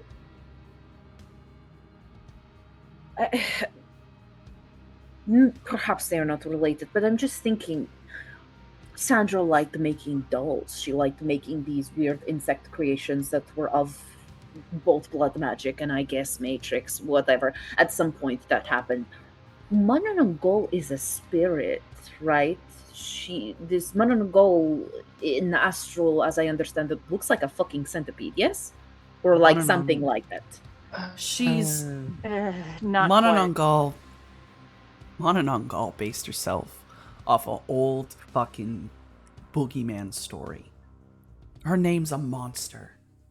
And it's a monster that rips itself in half and eats babies. Jesus. She named herself that. She chose that. That is incredibly disturbing, but aside from that bit of knowledge I will never forget, I am wondering if perhaps that is the deal between the two. I mean, Manananggal is an endless source of power for Bloody Mary to create her dolls. To create her weird shit that she has running around this city. It's I guess, but it's weird. Sandra's changed so much and not at all. and that's something we have tried to figure out. What is Sandra's actual motivation here? Because it's not just power. It's just not. There's a goal here. There is something that an objective she is trying to accomplish, and I don't believe it is just to have the ability to make her weird creations. There's something she is particularly after, and I don't know if it's that she is influenced by Manananggal's goals. I don't know. There's a point. Sounds like she fancies herself an artist. She might have goals. She might be doing art for art's sake. 6 of one, half a dozen of the other. Column A, column B. Does she even know anymore? Maybe. If Sandra could have, she would have considered herself a goddess. Right. I Hell, mean, her whole thing back is then- creation, right? Back then, she literally called herself Blood God. Morningstar sort of like we were- unable to like stop We herself were from rolling her kids, eyes. okay? We were like... Rita was all right. 17 in that picture I just showed you, okay? Jesus, okay. We all Well, grew up in bad places. Okay, Bet y'all okay, hanging out talked a lot like Jay. I get it. Mm-hmm. get it. I do. Think Jay, but Something- if we didn't want to But be instead of- heroes, Heroes? we wanted to be supervillains. Yeah, well, one of you accomplished it. So. That's not even the point. The point. Yeah, technically 2 of us did. 6 One of of one, us. half a dozen of the other. One of us I- just decided what to I- back out. And good thing you did. It's a good thing you did. So the story, My Sandra. what I need to say here is, in your story, has she ever mentioned a goal? What is it that she is looking for? You say she called herself Blood God. Okay. Is that what she is attempting to do? Become a Blood God? I mean, I don't know that much magic. I don't know if that's possible. We looking at a wannabe demiurge. She gonna wipe it all away in a big old biblical flood, recreate the world in her own image. I mean, it doesn't seem any more far-fetched than the fucking monstrosities running around out there that are Matrix, Astral, and Meat Space. An ultimate god that can reach into all planes and create anything her twisted mind can come up with. If she's using Matrix as like a feeding fucking tube and she's doing the same to the Astral, I mean, Scales, you think there's got to be some bigger golden power? To me, she sounds like the kind of person who'd do it just to see if she can. Push the big red button just to see what it does. I guess it's just she's doesn't strike me as impulsive. Doesn't strike me Oh, as no, it someone ain't who sees red it ain't button and goes, "Oh, big red button! I'm going to press because I can." No, Oh there's- no, it ain't impulse. I'm saying here. Be scientific about it. Cold, calculated. It's no, it's something else. You gotta build the nuke before you set it off. It's the same. And the same. thing about blood magic. Ah, damn it. I wish Sandra was just... It's worse. It's worse if she doesn't have a real, big, broad goal. Her goal's just to fucking destroy everything. You can't... I mean, You I just can tell have you to stop her. there's a certain satisfaction into purging. killing someone just to watch them die. Makes you feel powerful. Makes you feel big. To change the world, to know you did it with your 2 hands. You said, I want to make it happen, then you did. Downright intoxicating.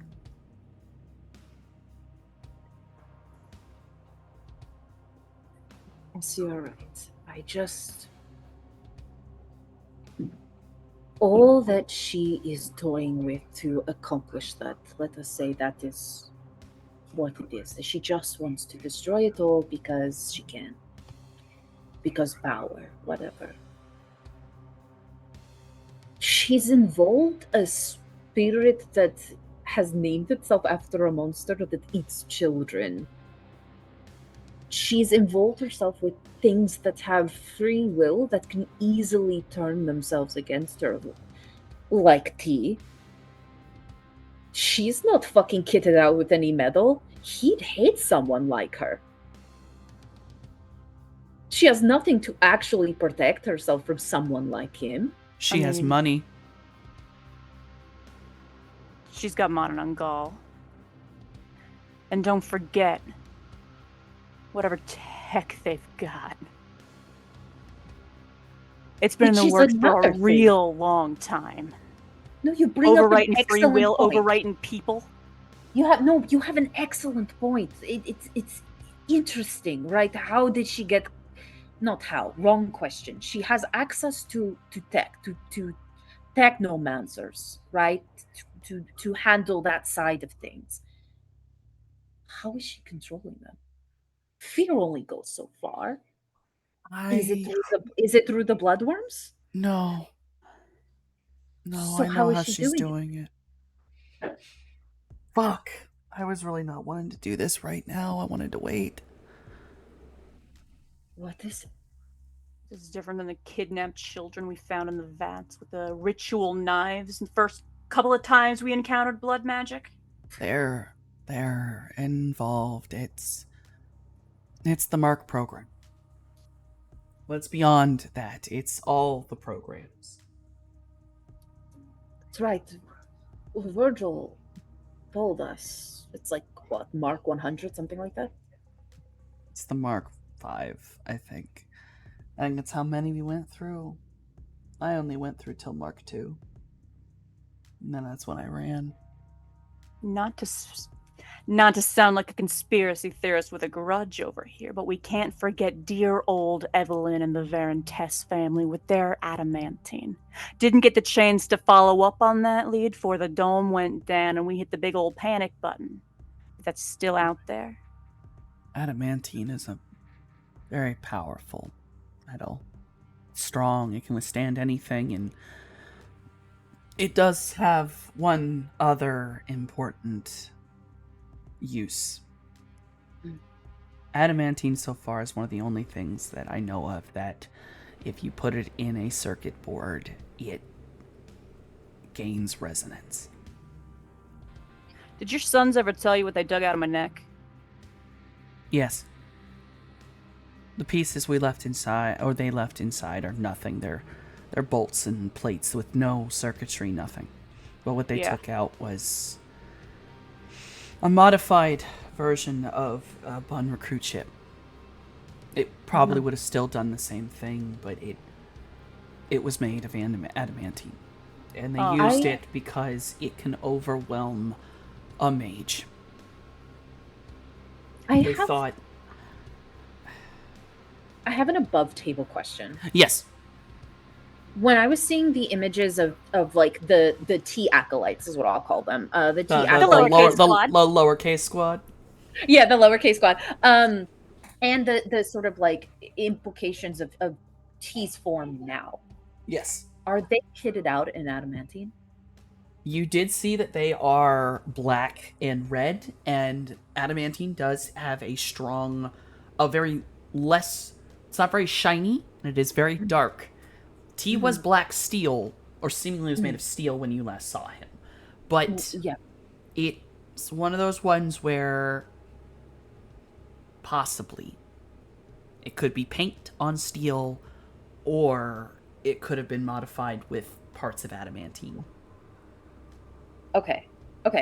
Yeah, and Mojave's so like even go ahead. Going to say, like, not gonna pretend that I don't have a grudge. And that it might not just be that same old paranoia driving me to repeat the mistakes of the past out here. But I don't think I'm out of line in that I got reason to believe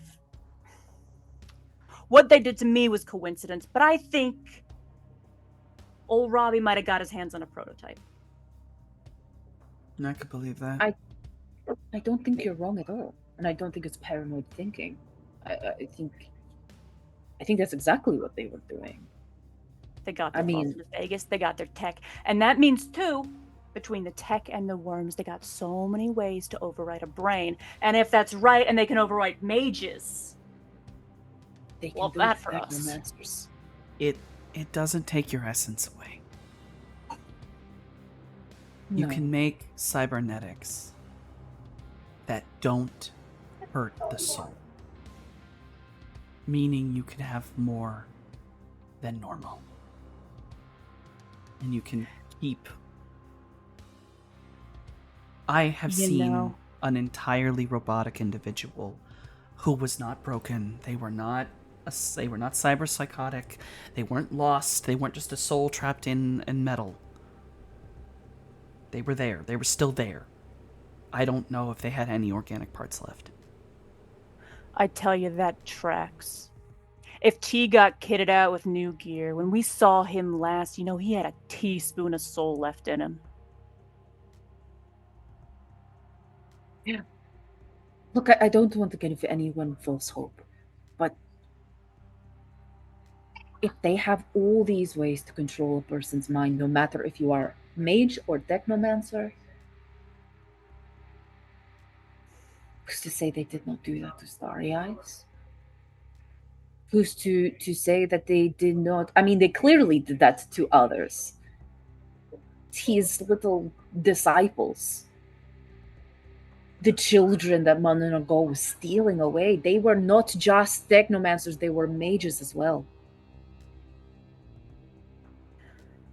Mages and You get the- spirits and folks being poisoned. You get enough of them into this Mark V, and you are feeding them the data from the foundation magic, or the essence of the astral.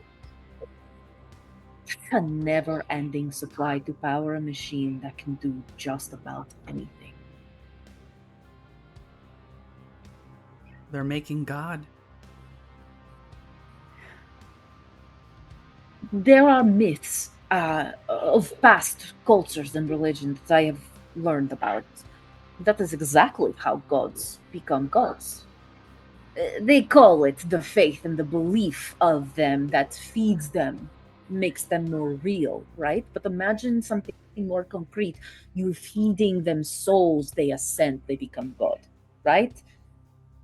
Now just take that and make one part of that matrix, the other part astral. So that's what you think's going on here, 404? The tech cult from back there writ large all over again? No.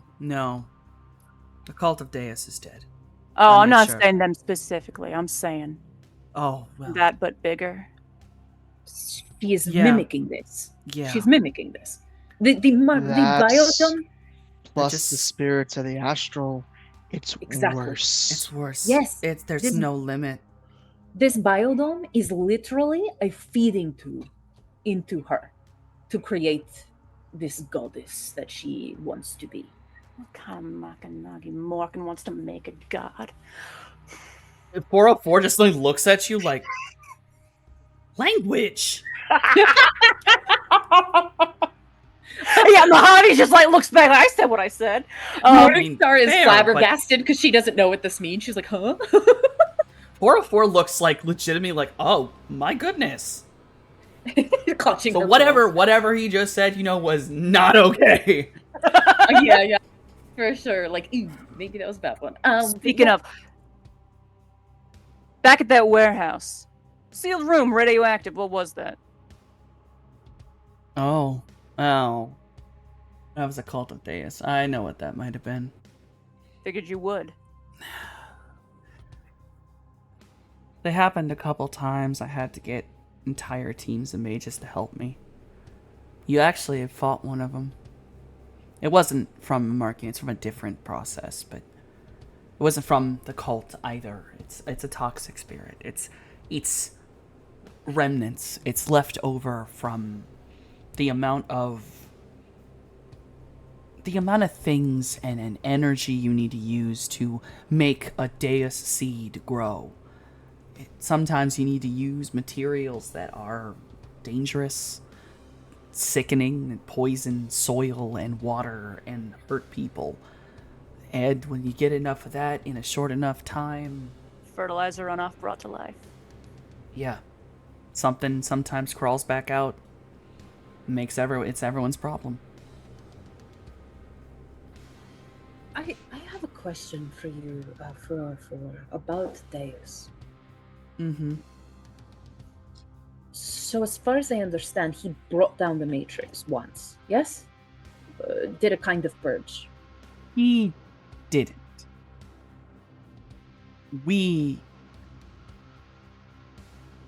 Crash 2.0 was used to stop him. It was used to break him. Okay. And in Once result, I said what I said, face. Yeah. In result, it created the wireless matrix. Those of us who got to witness it Well, I said it earlier when I got mad. Some saw God, some saw the devil. Okay. So my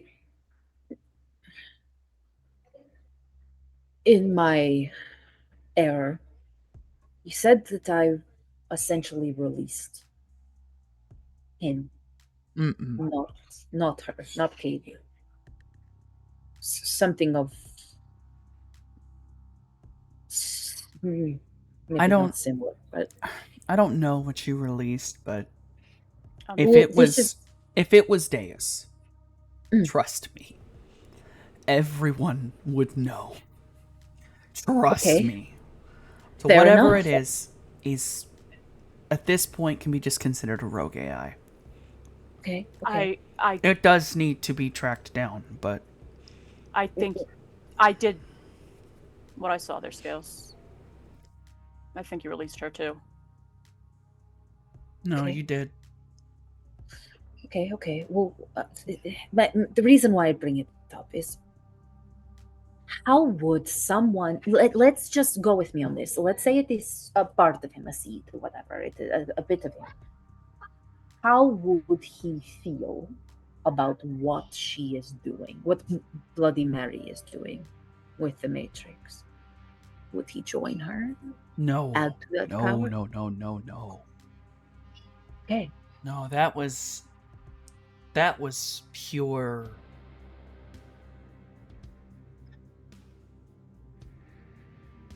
Deus was Deus.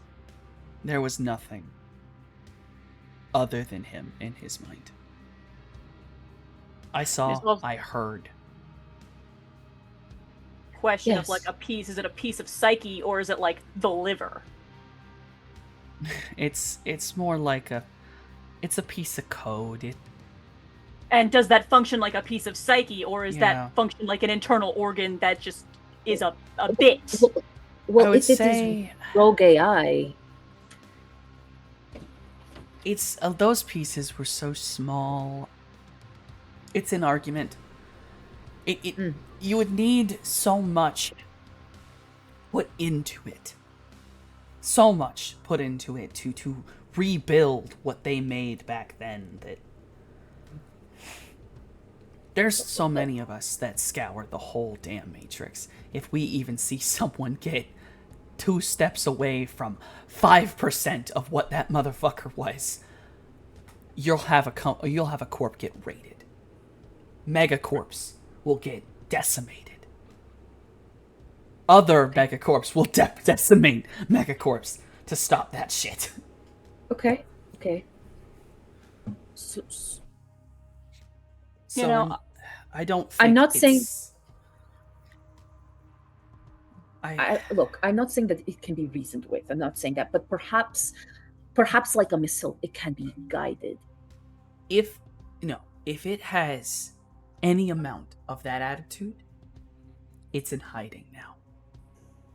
It's going to bury itself in a corner until the Matrix calms down. If it's wounded, no, not one shot are you going to get it to come out and fight. It's going to wait Sensible. and sleep. The minute You know- everything calms down, sure, it's probably going to come out. Which means, yeah, we're going to have to deal with it. But I'm not actually that worried. If I'm right, I think it'll come to us. If I can drag the topic of conversation back a bit. Sandra Richter. Yeah. I still want to know what makes her tick. It got halfway through the story and we got distracted. If you happen to know anything, what she's afraid of, what makes her angry, what really gets under her skin. Any little nicknames that she really couldn't stand. Petty stuff. Stupid stuff. You never know. Yeah, 404 just looks at you, just. Yeah, Mojave's got that grin and the gleam in his eye. Really had forgotten. Okay. And he's currently, again, in the process of making soup for Vice, which means that in front of him on the floor is like an array of like weird bottles, a vial of glitter, like a little baggie that looks like full of butterfly wings, like a plastic crickets. Like, Yeah. Real weird he's never shit. looked less sane. I've never been more nervous in my life. Okay. Fear, I Honestly, don't the rest of us unfazed because we've seen him do this so many times. We're like, no, that's normal. know. Oh, okay. Fears, I have Pounding no up fucking Cheerios clue. with a mortar and pestle?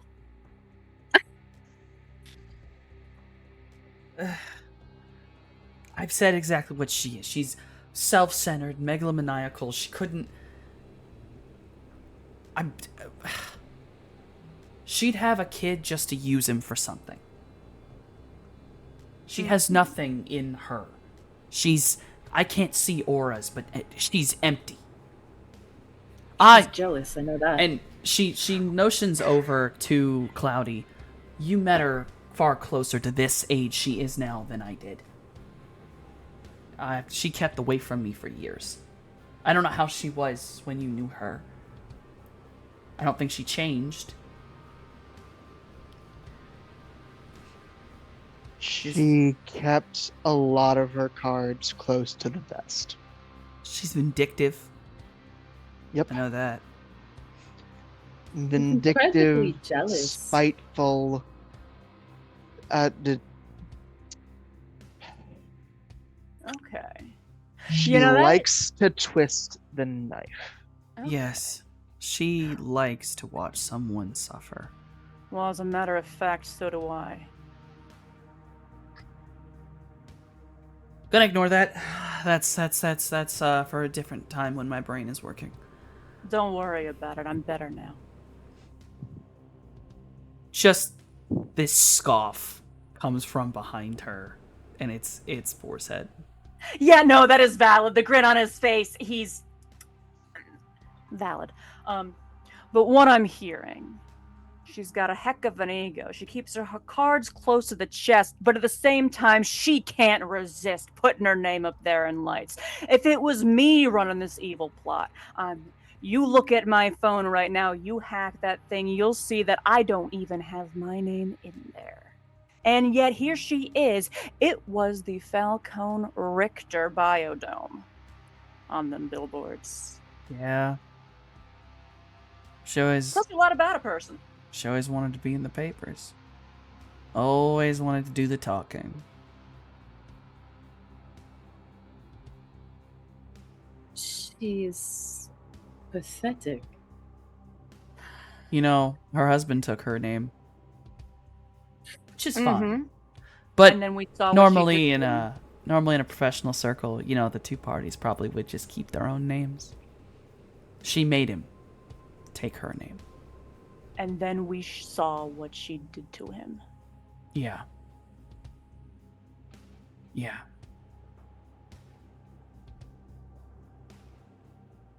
Yeah, I know how to get under her skin. Gosh, she is small. Only a person who is narcissistic like this wants to do the things she is doing. She is pathetic. She is weak. Yes, she has blood magic and all these things that she's cobbled together to create this thing we have to deal with. But at the core of who she is no one. That also means she's likely to forget some of the little stuff, some of the little people. And you think you're the biggest fish in the pond, you stop caring what the little minnows are up to. I know she can get real sloppy.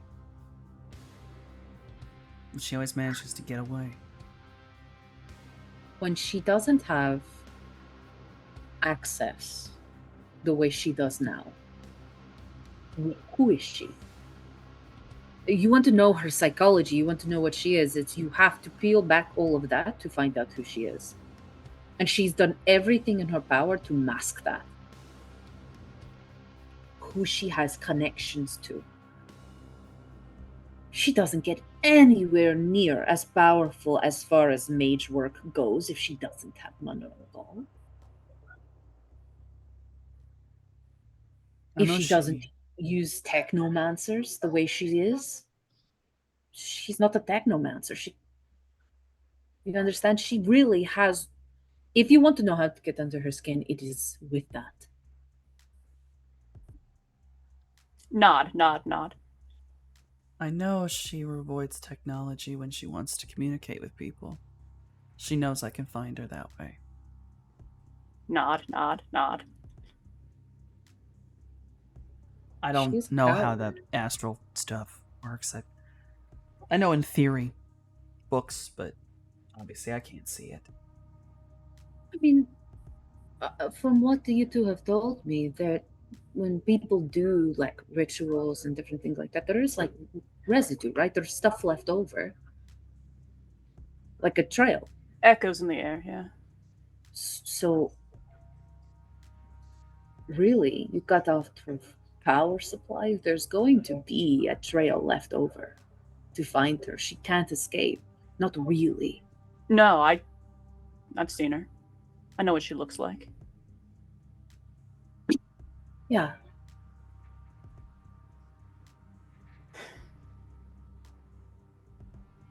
Not invincible, but Right. The real trouble is these layers of masks that she's put in front of her. That's what we have to deal with, right? But the way we keep her from escaping again, we cut off her escape. I mean, the real trouble isn't so much her as it's the Mark unit and the blood monsters in the city. Right. That's what I'm saying. We cut off her escape. Right. I guess what I'm trying to say is how, a tactic in which we can attack. Some of us will have to cut off her. The problem is that she has to think she's winning while we're doing it. Yes. Wait. yeah. So, what you're saying there, Cloudy, is you're speaking my language. We need, well, we need distraction. We need a 3-card Monty. That is. Believe it or not, that was my point. This is not going to be a thing we can all do together. Do you understand? We will have to split up from each other. We will have the bomb. Midori and Virgil will take care of those aspects. There are 3 people taking care of that bomb. Mojave, are you the third person? Wasn't I always?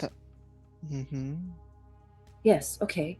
So you, Midori, Virgil will take care of the bomb. We will need. We also have the advantage of she presumably knows we're out here. She doesn't really know what we're capable of. She doesn't know nearly half the allies we've got, and dare I say, she doesn't know y'all got me. Precisely. However, you are an astral beacon. But perhaps you But when I can say wear a mask me, of I your mean own. she doesn't know you got Ollie Falcone. She doesn't know you got more than the scaredy cat pacifist doctor T picked up out of the dumpster. Because remember, I didn't know a thing when he left. It was only just beginning to come back. And what Cloudy just said about how she needs to think she's winning the whole dang time, that was my bread and butter. That's how I stayed alive my year on the streets. Oh, I'm so small and scared and harmless, I'm not even worth the effort of hit and don't bother. So nobody ever did. Okay. So we have that. Someone will serve as distraction. Perhaps that is where you come in, Cloudy.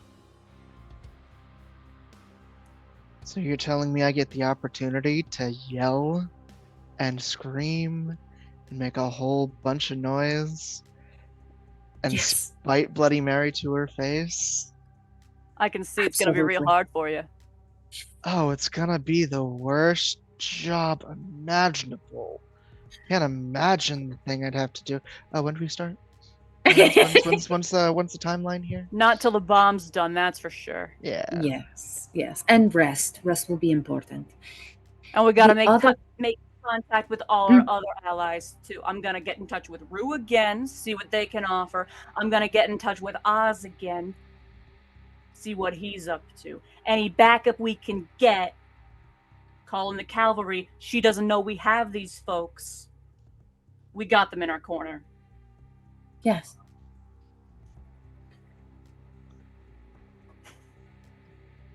It should be enough. And perhaps someone can cut off her escape. At least long enough for all these other pieces to work, to function the way they are meant to. I think I might have an idea for that. I pull out a couple things from my bag. Yes. I look at a small little bell. I look at a small little silk wrapped doll. I have ideas. I have ideas. Okay. We have somewhat of a plan then. No. We have plans to make a plan. There is a difference. I will say this. I think that no matter how much we do plan this out, the likelihood of it going exactly doesn't seem real. Doesn't seem realistic. Nothing we can do. Okay. It's just life being life, you know?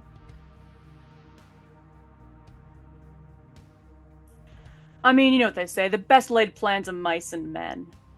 But at the same time, there's something to be said for knowing who's gonna be where, making sure our lines of communications are established, and making sure all our allies are where we need them to be and know what their jobs are. Right, right. So, I think that is the best beginning for this. We all have a clue as to what the fuck we're doing. Nearly. I gotta ask. Maybe now ain't the time, but if not now, then when? Yo, Cloudy. This history here's personal. What's going on? You ain't talked about it much. I'm curious.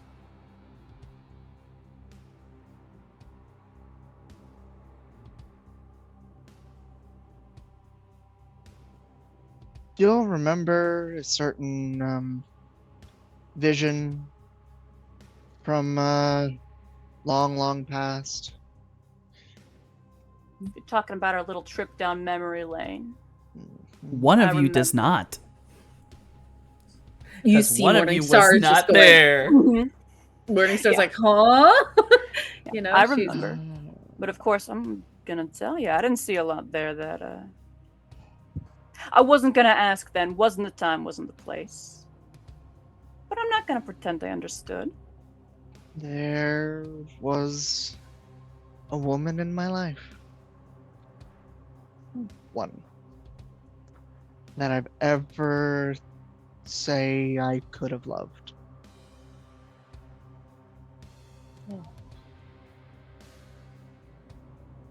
Her name was Maria.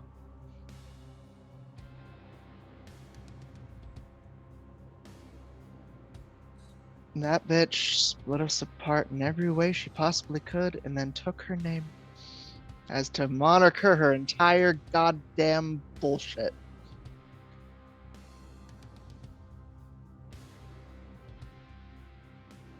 I'm going to wipe that big ol' smirk off her face and make it so that way her name, well, Oh no, she's silly It's Sandra from scrubbed. this moment onward. good. Morning Star looks at Cloudy and you can see there's just like such deep empathy for him. because she can only imagine the way that Sandra, did what she did. She didn't get to see those memories, but she can understand. The sort of even like the depravity of it, and how deeply Cloudy must be hurt. Okay, so this mission is a little bit revenge. Maybe not so altruistic. A lot. But I mean- sometimes you have to get revenge. The line between vengeance and justice. 6 of one, half a dozen of the other. Depending on where you stand. I know I'm one to talk.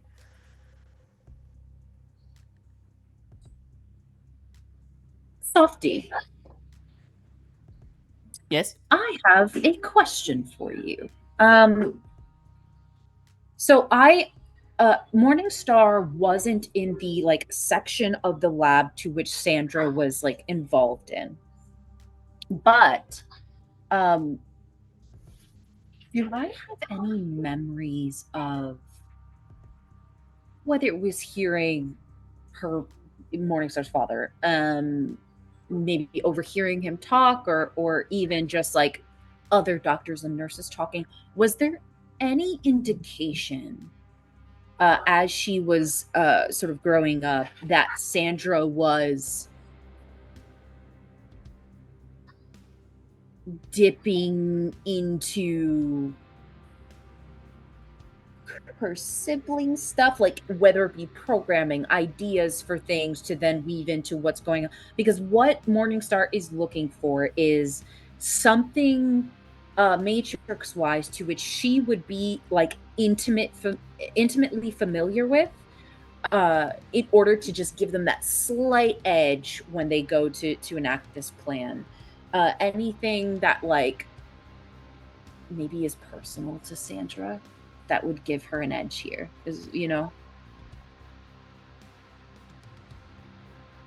I'm gonna have to ask you to make a really difficult memory test. Okay, I will try. Because there's maybe one thing, and it is not gonna be easy. It is one thing when you Okay. get 5 kind of thing. Ooh, okay, great, good, beautiful. I have a singular fucking edge that I'm gonna use for this. I toggled it on. You want me to make a memory test?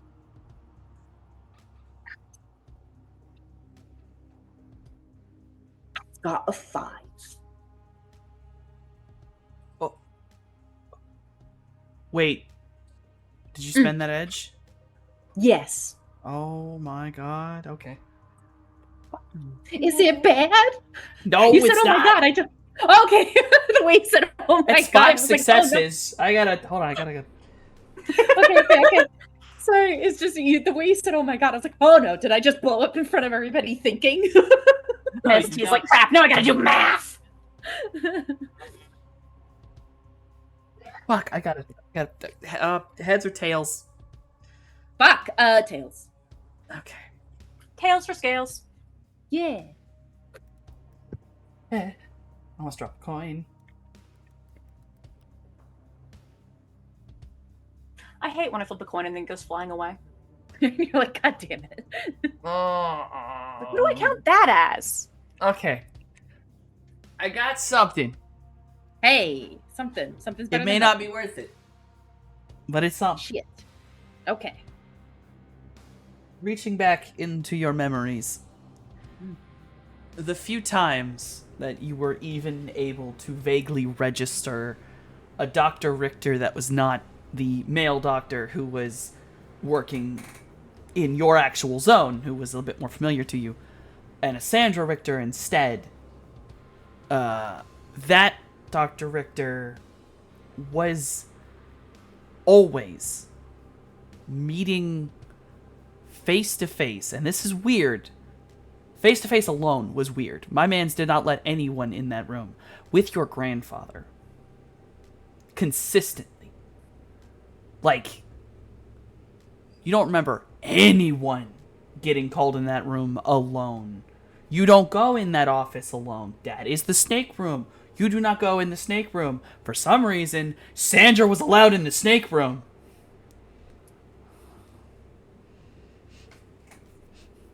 Okay. Tight. Cool. So, shit.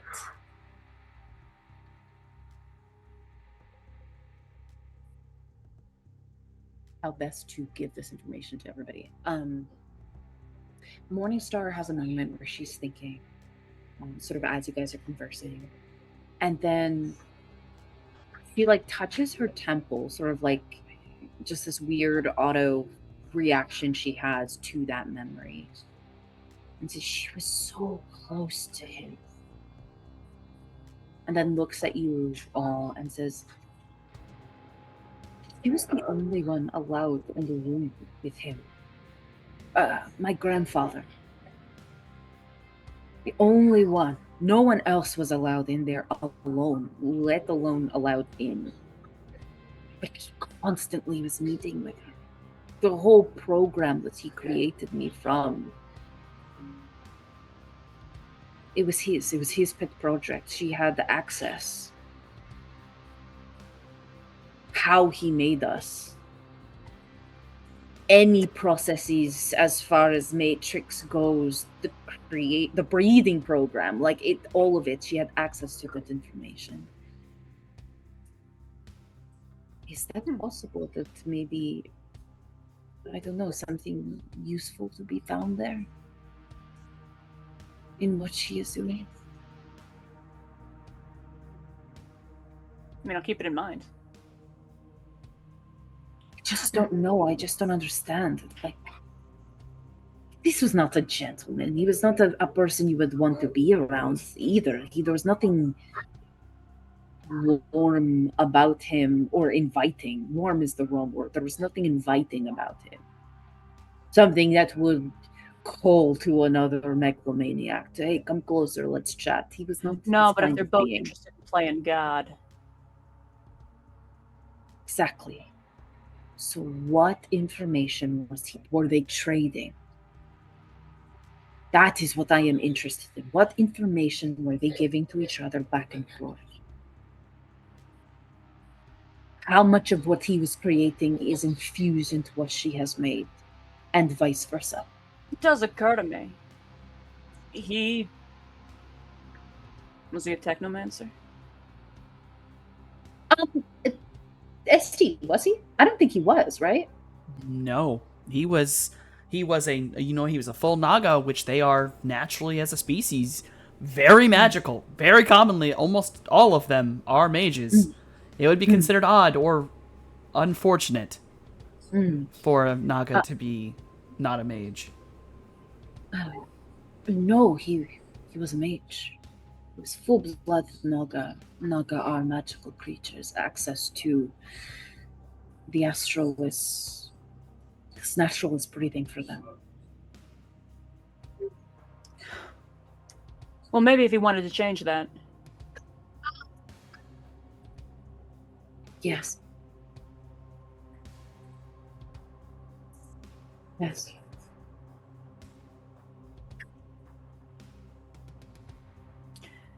It's a bit of an aside.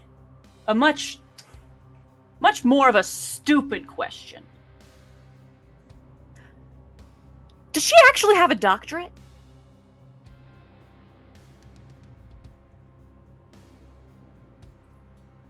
I mean- pauses, looks up. Not one she earned. And I bet she's real sensitive about it. Yeah, she never got a doctorate in biology. Oh yeah. Or There we botany. go. Or magical studies at UCLA. Now I say this as somebody who only tentatively calls myself a doctor. I certainly don't got no medical degrees.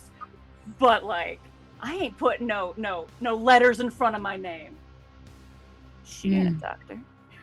I at least do medicine. Why? So, when we confront Ms. Richter, Mm. we should make a point to remind Silly Yes. Sandy exactly how qualified she is. Yes, removing another mask. It will weaken her. And I'll be honest, she is living longer than her natural lifespan. She's got to be lacking in memory. Who she was before she became Dr. Richter. Also, people could call her out on it.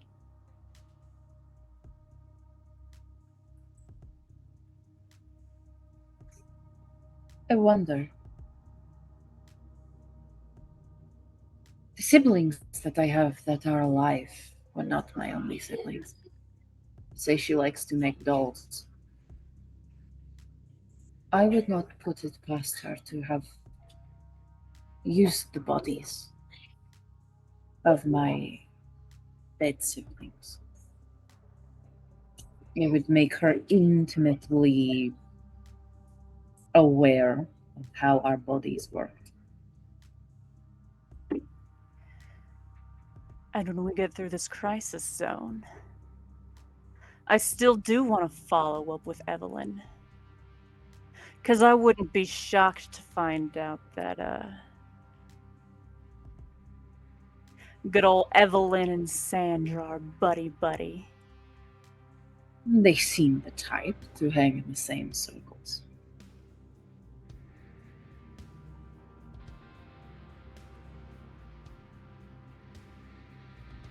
Oh, that's Somebody another thing. certainly would slip in the Vare and test the tent. You just reminded me. The website, not dolls, the toys, the company What was that it? made toys. Bunny Farm or something like that? Yes. What if that's also out there? Like that is what we the closer we get to the biodome, those sort of creations. She would have endless access to whatever that company had. Hard to say. It is good. It is good to mention at least. Boar's head kind of raises his hand. Yeah, Mojave was actually turning around to look at him as he did that. I can at least say that the Bunny's Farm website isn't owned by them anymore. It's mine. Yeah, what do you know about? What do you know about? Well, it was active, and then I found them, and then I got rid of them, and I took the domain. They were in work with the Varentess for a little bit, but they're dead now. Good. Yeah, the Bunny Farm's nothing but a trap now. Okay. Can't believe everything you read online. Yeah. Right. Not gonna lie, it is uncomfortably active as a trap. Well, better they're in your hands than elsewhere. I accidentally blew up someone's house. Yeah, you accidentally blew up me too, so I guess who's counting? Listen, they're automatic, okay? Every one of us got our special skills, minus the sprites. It was pretty cool. Not easy to make bombs. Speaking of Speaking which, Well, data bombs. Don't you look at me like that, Mage Man. I mean, we're sitting over here talking about how we're trying to make a magic matrix bomb, and you're over there saying how your specialty is making matrix bombs. You are, in fact, the expert we're looking for. Come on. Yes, my specialty is... Okay, well... He suddenly pauses and looks at 404. You bitch. Hey! I promise him, you were just the only other technomancer in the set. Okay, yes, I can, but, and he points to Morningstar, you need to be trained first. Of course. You're gonna sit Yes. with me in 404. I'm gonna teach you what a fucking algorithm is.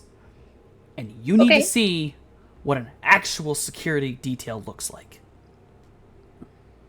Okay. Okay. So all the like, magic shit. Go do magic shit. Midori can watch, and then we will give back Morningstar when she has learned. Oh, speaking of which, Etsy, real quick, can I roll for soup? Yes, you could roll for soup, please. Okay. so like, but like, okay. So when you say security detail, like, or do you mean like the mark programs? Because they're like security too. Yes. Or if we're kind of like runs back. We've decided it's probably a good idea if I showed you what me and Boar's Head do. And so you can learn to handle it. Because in a fight like this, it's not gonna be... It's gonna be chaos. Vice is pretty important on that note, so I'm actually going to activate Edge for soup. That feels wise. Edge for soup. Edge for soup. That's crazy. That's a crazy Also, I'm phrasing. C's. That's Anywho. Woo! Look, I tried to be mature. I I tried. was pushing my luck to make soup for LeBay, Vice, the spirit of Vegas. I'm gonna do the same. Like, It's good soup. No. That's It's very not- good soup. That is Best soup. absolutely the move. It is the phrasing that I was trying to be mature about and failed Yep. epically. Yeah, you are not the only one. Roll for soup. me just trying to remember how magic How math. works, how rolls work. I do it so rarely. Quick Pick is the max forward. so that way it doesn't burn you out. Then you roll the dice for the thing, and then you roll the fade for the other thing. So before you do all that, since you're using Edge, don't forget your Edge toggle to be on. I did toggle that. Cloudy Okay, report. cool. What's your magic? I don't know. Hold on. Probably hold on, 6. Hold on. Give me a second. Sorry, it's been a while since I've done this. Looking at the damn sheet. Right. The All last right, time I you made haven't. soup for a god, for a spirit. Yeah. I've been doing Your so magic many... is 6, so Yeah. your force should probably be 6. Okay, yeah. I've been doing so many normal first aid checks lately that I forgot. Yeah. Okay. Oh, it's heal. Okay. Yeah, this soup is heal. Yep. Mhm. It's technically the heal in potion. Because form. it is a heal medicine. It's a heal soup. All right. Technically speaking, I don't. Well, no, I don't think the edge is supposed to stay on during. No, No. it's not. not It's during supposed to be drain. once per roll. I clicked buttons bad. Yay. Yeah, just take off. You still would have been fine. Still would have been fine. So just make sure you take off the modifier. I'll take it. You still would have been fine. You even within the first set, you had plenty. I toggled Before off the any toggle explosions, you had enough. this time. I'm competent, I swear. All right. He is, in fact, a doctor. Give the GM a moment to actually It's pull been- up Vice's sheet. Several weeks since I've done that. Yeah. While I pull up Vice's sheet, please describe to me how you give a tree soup. Well, as I said, I've been grinding up Cheerios with this mortar and pestle in the background and just pouring strange glitter and goop and just Gatorade into like a little like a plastic test tube almost.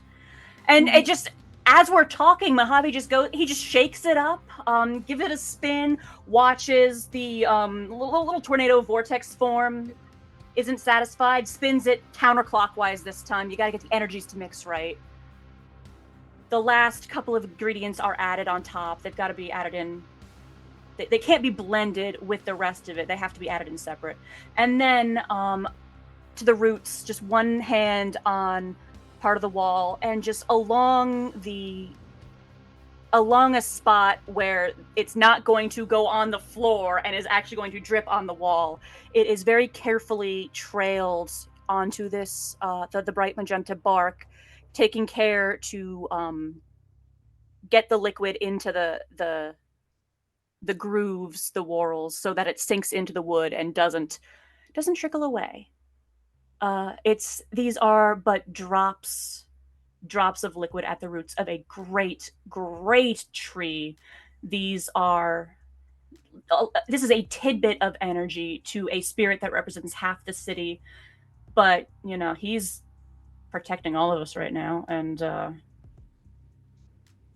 who else is gonna make soup for him? I'm gonna do what I can. So you give soup, and from the point of contact, you watch a little bit of, I'd say it's like a peachy light, kind of like an orange mixed with a pink. And it lights up along some of the bark lines, and it seems to shoot away up the roots, leaving behind just a gentle trail as it goes up. And there seems to be no response. And then, everyone, you're going to hear a very strange noise. It's a little bit away from you. This is a warehouse, so you hear it hit concrete. And you hear it's a thud, but it's not a very heavy one. And if you were to look over, of all things, there is a pack of cards sitting on the ground. Sort of the companionable, like a pat on the back, but of course it is to the wall before stooping down and picking up the deck. And all this is going on as he's just continuing the conversation that we've been having. And you'll see that this is actually a custom deck. This is an unopened actual blackjack table deck from the Vice Casino. I guess he liked the soup. What can I say? I try to be good at my job. Speaking of Vice, well, not Vice, but his daughter. What is her specialty? As far as astral things go.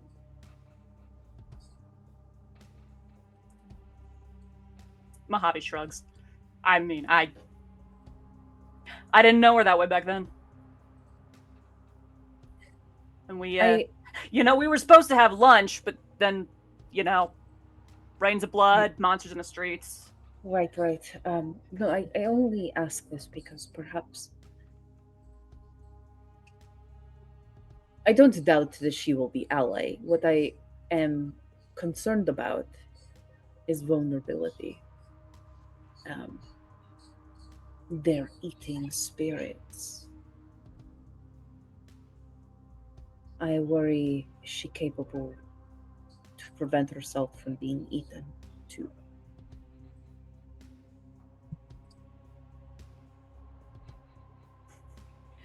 This sort of blank look that goes into a slow smile. I'll tell you, the thought of that didn't cross my mind. I don't doubt that she's perfectly competent to keep herself safe. The fact that I knew her for years and never caught on to the fact that she was a spirit at all. Fair. Not to mention, in this city, living the life she's living, it's a cutthroat world. She knows what she's doing. As I said, I didn't get time to properly get a look-see. Didn't stick around to chat. Too many people to see, too many people to talk to. But when I swung by earlier, her and her brother had a little shelter going for folks. Okay, good. Very good. Okay. If I get the chance, once I'm no longer needed here, maybe I'll swing by again. I think that will be a good idea. Stick around for More of a word.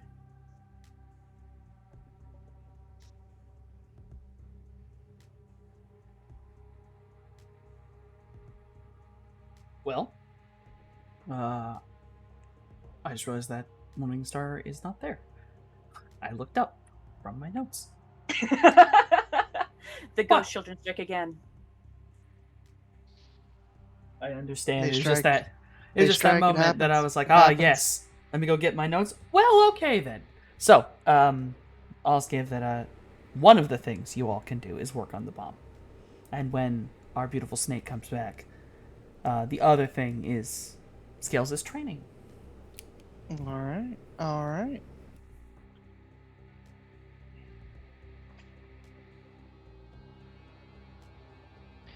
Let's get the bomb. Let's get the bomb. I will say that Midori is very much eager and just The bomb. We shall explode the blood. That's. Was this inappropriate to say? I'm trying to figure that out myself. You know, But let's I'd go be with lying. burn the blood. I feel like it needs the alliteration. Anywho, You know, it does cross my mind on the magic side of things, or even the physical side of things. Would it be worth working in an element of the clean element spell into the overall workings to help get the biohazards off the streets? Because it is unsanitary out there. what specifically are you targeting? I'm thinking water. And literally flash fry every person in a mile radius? No. It'd have to be targeted. It'd have to be directed. But we don't need everybody getting normal sick after we fix the spirit sick. Can a bomb be targeted, or is it not? To whom it may concern. That's also Yeah. Yeah, a bomb Something isn't that's an been- arrow. It's a.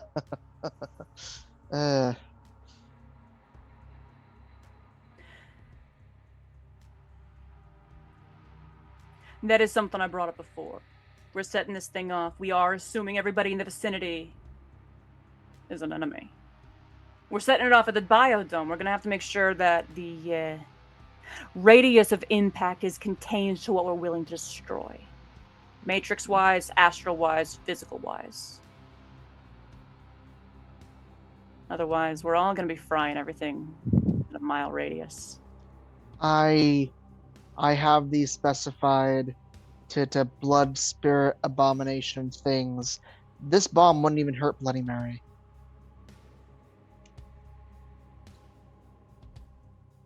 My side of the bomb does not target people at all.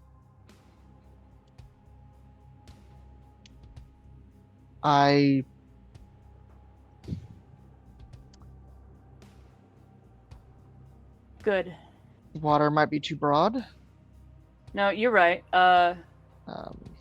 Is blood an element? In and of itself? Not generally considered to be one. Destroying element is very, very vague. Like an element could be a freaking wall. But again, Like- it's not destroy. It's clean. Clean. I am suggesting a clean spell.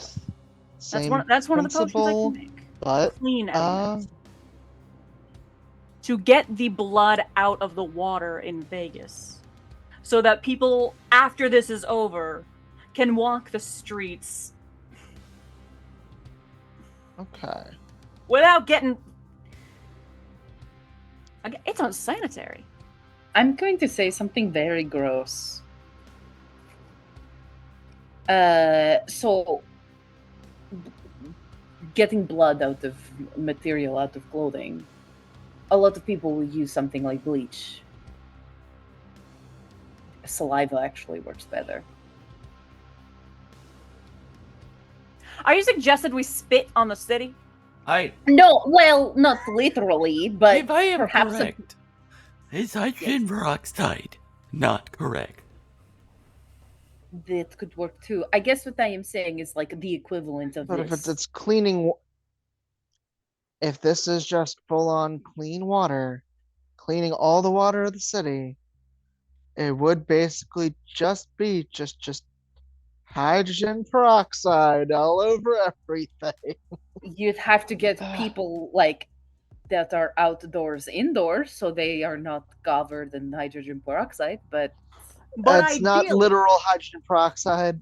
No, I know, but you know what I'm saying, right? There's So, also like, the case to be made, though, that who's on the streets right now? good question. And People in her hazmat eyes- suits. Her That's about eyes it. fucking. I am not going to lie to you. The GM is legitimately playing a game of would purify element turn blood to water or purify actual blood, and I I'm know, legitimately right? playing that game of what I decide, because as far as I know, that's not in the damn spell description. No, I don't think they wrote it Which with is- this in mind. Which is why the purify water was the better idea. Yeah. And my brain was kind of like, my brain was thinking destroy what, destroy blood, destroy the. Wait, right, clean. Yeah, can we get the blood out of the water?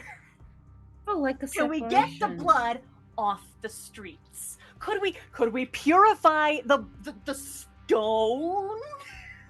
I will don't say, know. I will say my So- final, as the GM above table, clean element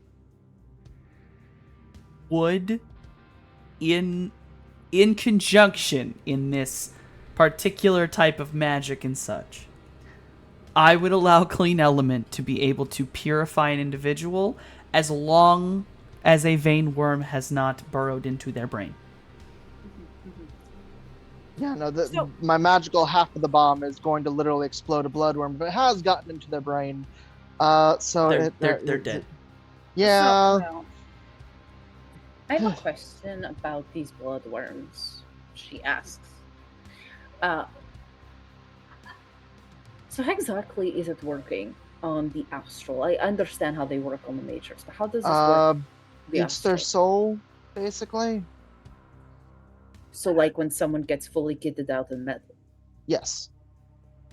it's also, it eats, but then it's there. Right. Silly Sandy does like her puppets. Ugh. Mm-hmm. Okay. And as we're speaking now, Mojave is doodling. He would call it a diagram. It's an attempt to communicate his recipe for clean juice. yeah. Clean juice is crazy. all right. Cross-referencing things where it'll fit in. Yeah, no, it's okay. So Yeah, So yeah. look, here's my thing, right? Because I remember, God, this was so fucking. It feels like a lifetime ago. When we were fighting Augie, he was completely cyborg, but his soul was trapped in there, right? It was like chained to his Mhm. Mhm. whatever. It was wrong. Yes, when T ripped essentially his head and spine out of his body, there was a kind of bomb that happened after. Yeah, Could- shockwave. Remember? Right. Is it possible for these bloodworms to act similarly?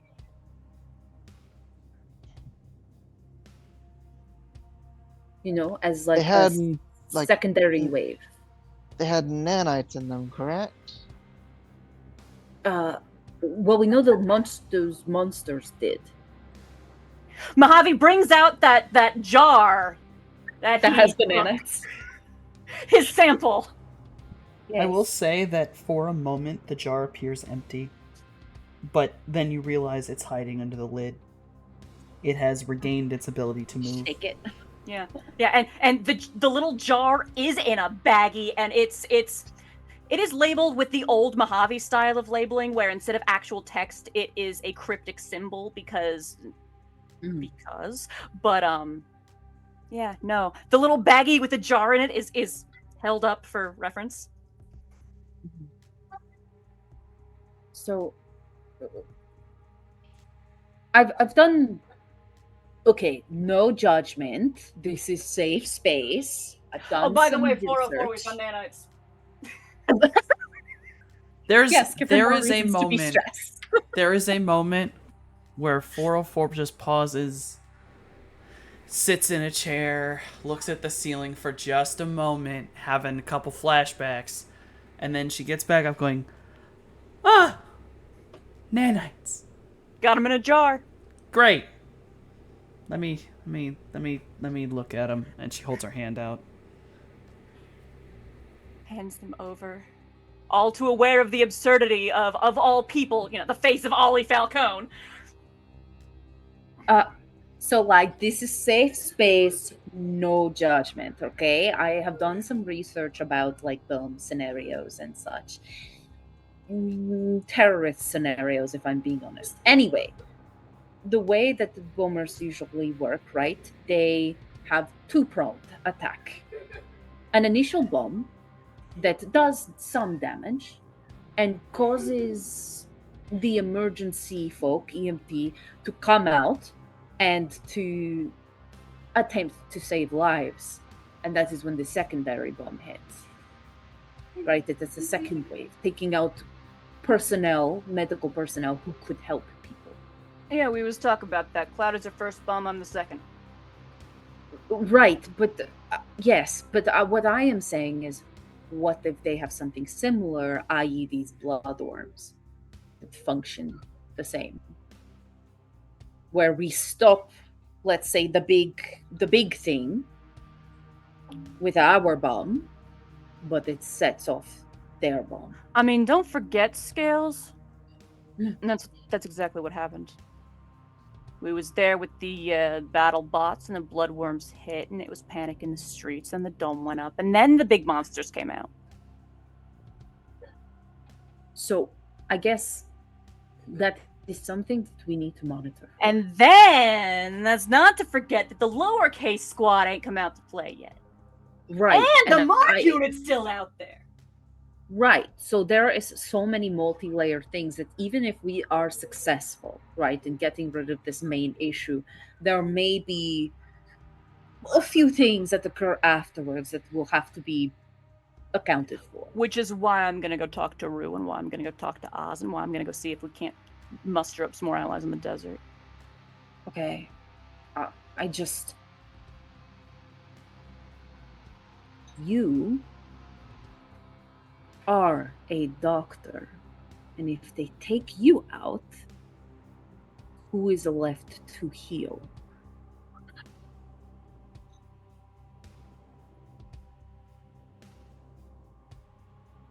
What I'm saying is, don't get caught in the second fucking wave, because then you can't do your real work. Don't worry too much, Scales. I'm That is real like- slippery. That is like telling me not to breathe, okay? I will worry. I know, This I is know. my nature. I know you are slippery, but you know, Slippery everyone has an and... off day. And I do tend to think. That's fair. I'll take that one. The sincerity on his face gives way to a grin. A slightly pointed grin. Yeah. That's why she's like, I'll take that L. Yeah. I'm sure you could feel it, but it was worth saying. Yeah. Okay. So, Time for your lesson, right? fuck. Yeah, I guess. Do good, study hard, get A's. I will try my best. And she will look to Boar's Head and 404. Very much like, well, guess it's time. As like that's being said, the android assistant of Boar's Head comes up with a chair, and sets it down. Orfor is sat in an office chair, and obviously Boar's head's in his wheelchair. And both of them just look at you and like, we'll be waiting on your side. And they calmly just lay back and go to sleep. I In the look at background. Or just in the background, Mojave turns to Cloudy and begins passionately explaining with a little bit of notation in his soup recipe means. Translation time. I just very briefly kind of glance over at them as that's happening, and a little smile sort of appears on her face. She's like, Gesticulation. No, it's red for a reason, you see. just that seems right. And then we'll sit down in the chair, and she'll look at Midori and sort of like just gently kind of pat his head, and before she closes her eyes and allows herself to slip to No, where see, she the needs green to bit means go. Last thing you hear as you slip into the Matrix is the green bit. The glitter is very important. see, when I use crayon, it's actually yeah, it's integral. So you'll slide into the Matrix, and immediately you are pulled into, basically this is a closed off Matrix section, so you slide right into a personal grid basically. And Boar's Head and 404 in there, their icons are, 404's is much smaller, but is not dissimilar to the more almost goddess-esque appearance. She has never changed. She's chill with it. Boar's Head is interesting because the best way to put what his icon looks like is it actually does look like someone with a boar's head on, but the outfit underneath is green and elegant. It looks like a completely different model. Okay. And that's how these two appear. And they welcome you in, and you are immediately struck with an odd note of silence in the area. With a little bit too much silence. And 404 and Boar's Head look at you, and they calmly go, "All right, are you ready?" So what they see is a full Naga. They see a snake. With her mismatched eyes, but she just looks like a very large snake. And so as they say, you ready? She gets into what I can only say is like a fighting stance, but it is a snake, right? So like the idea of the way snakes sort of tense up and pull back before they strike. And she gives them a nod because this is as ready as she'll ever be. So she's just like, okay, here we go. So they look to each other and nod. The private grid you're on is fairly blank, but you can definitely tell that it's not blank, it's just covered in noise. And you're starting to get the hint that this is not natural noise, and you are being quarantined. And then they release the quarantine. And you are suddenly very aware of what they meant when they said a real security detail. There was a moment outside when the barrier first broke and all of the messages occurred at once, and you experienced the noise and the loudness and the chaos of a moment of the Matrix being overwhelmed. And this is the same. But it does not stop. And you are now brought to the understanding that individuals like 404 and Boar's Head, 404 very much is not even phased. The amount of data that is being processed at once is double what you have ever pushed yourself to do. And it is all at once. It is concerning to see the ease at which this is done. And there are many images, many conversations going on. 404 shows you and welcomes you into her side, and there are so many conversations occurring There are people being given orders from her. There are different cameras. There are different moments where Matrix places are being restitched by drones that are under some of your control. That's more Boar's Head's side. There are so many sprites that you're fairly certain I've never seen someone have that many at once. That's horrifying, actually. Are those all registered? How is he doing that? They're that's likely a lot. not registered. Yeah. The thing is, as far as you can tell, his God score is not rising. They are registered. They can do what they can do. They will not rise. That means he is using all of his resonance at once and just going. These are two very old, very well versed technomancers. These are elders. It is a lot. It is a lot all at once. It is very loud. It is very bright. It is more than you have ever been used to. And I would like you to roll me composure. Yeah, I think the first thing that is seen in Need Space is the instant, like, all that noise hits her, her fists close immediately, and she becomes white-knuckled. Right, composure. Boop-a-da-boop. Okay, making sure my edge was off. What is... Oh, here we go. I found it. A 4. Alright. You remain upright.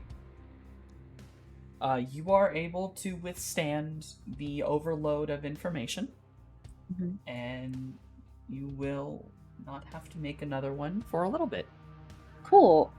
Just as flavor, I think like what happens that allows her to do that. She's experienced that initial thing when the dome went down and she was getting all that. So she sort of experienced that sort of just spike of information before. But rather than trying to shut it out, she lets it all in and absorbs it rather than, instantly trying to put barriers up and protect herself. Instead, she just takes it all. Sort of path of least resistance, right? So her mind opens up in this way to receive it all. And there's like maybe a little bit of a sway from her body, but then she is able to kind of relax into the data. Immerse herself in it.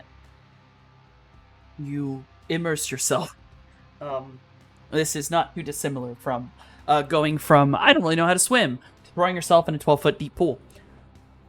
Which, fun fact, that's how Rissa learned how to swim, except it wasn't a 12-foot pool, it was the ocean. That's worse? Yeah. Damn. All right. Sink or swim, children. It's fine. No, truly, you'll figure it out. It's fine. It's As a totally former not lifeguard, utterly I dangerous. do not recommend. Yeah, no, please It's a don't bad- actually it's a bad do move. that. Don't ever do Softy is memeing. I may be an eldritch deity of the underwater, but I do not wish to eat the children. Right. Eat the children.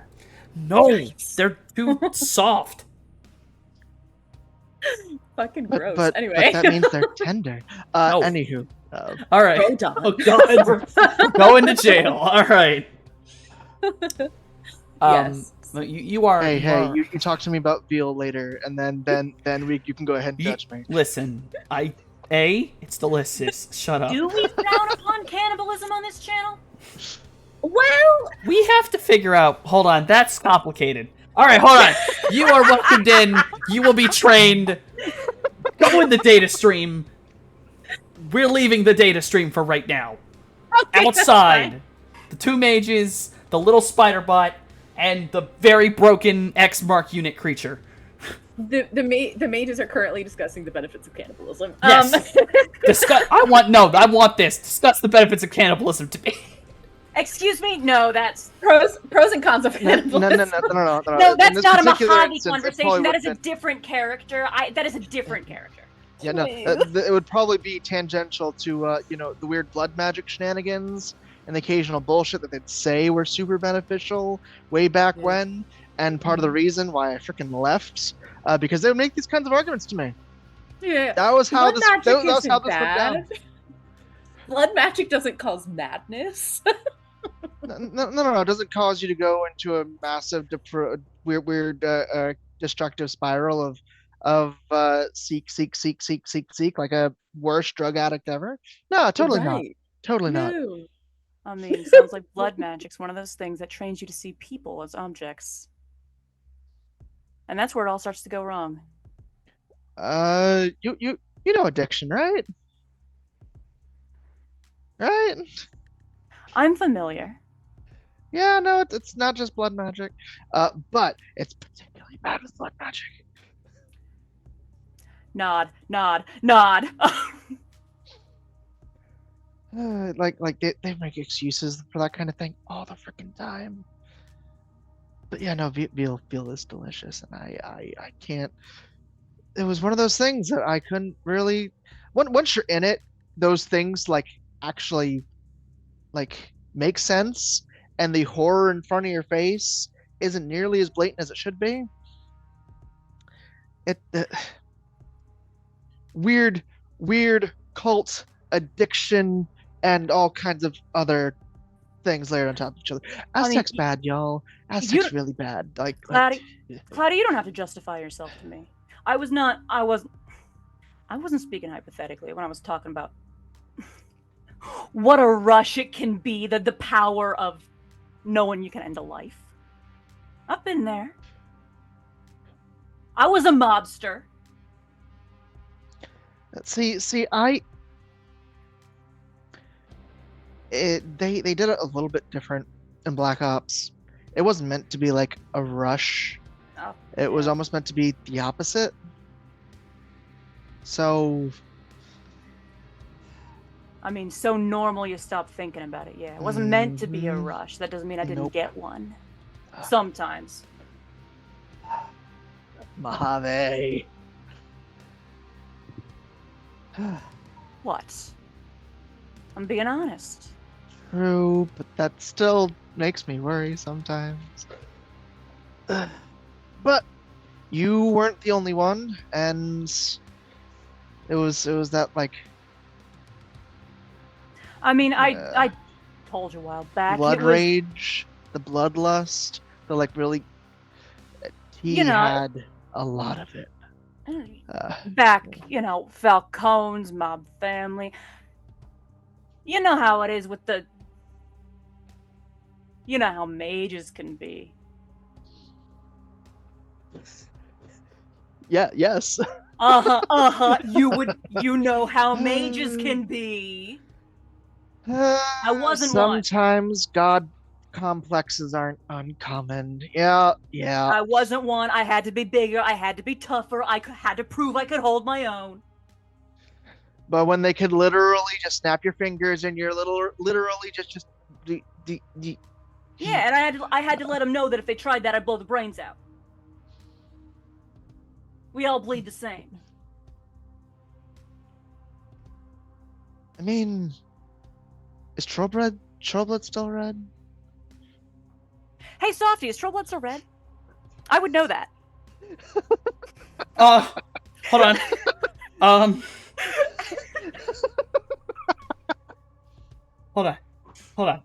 Hold on. I have some notes. I'm good.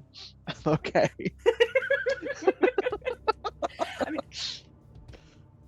I'm pretty sure. You ever have that moment where you're trying to look something up real quick, and you're like, "Oh, let me just shorthand Google this," and then Homestuck ruins that Google search? Okay, so it's for red. Now, it's red. Okay, is it red? Okay. It's red. All right.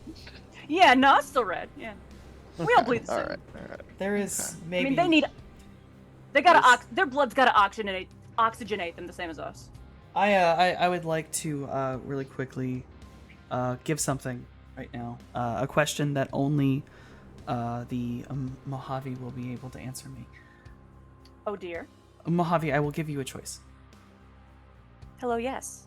The choice is pink or blue. An event will occur. It is your choice. And I believe you know which is which. Oh, no, I don't have a clue. Not in this moment. What are we talking about? I'm going to flip a coin. That's true. Pink or blue. Why can I not flip a coin? There we go. That time it flipped. I mean, I'm making What pull are- up my devil coin, but oh wait, hold on, it's already done. Alright. What you got? What you I'm going got? to say 5 means blue.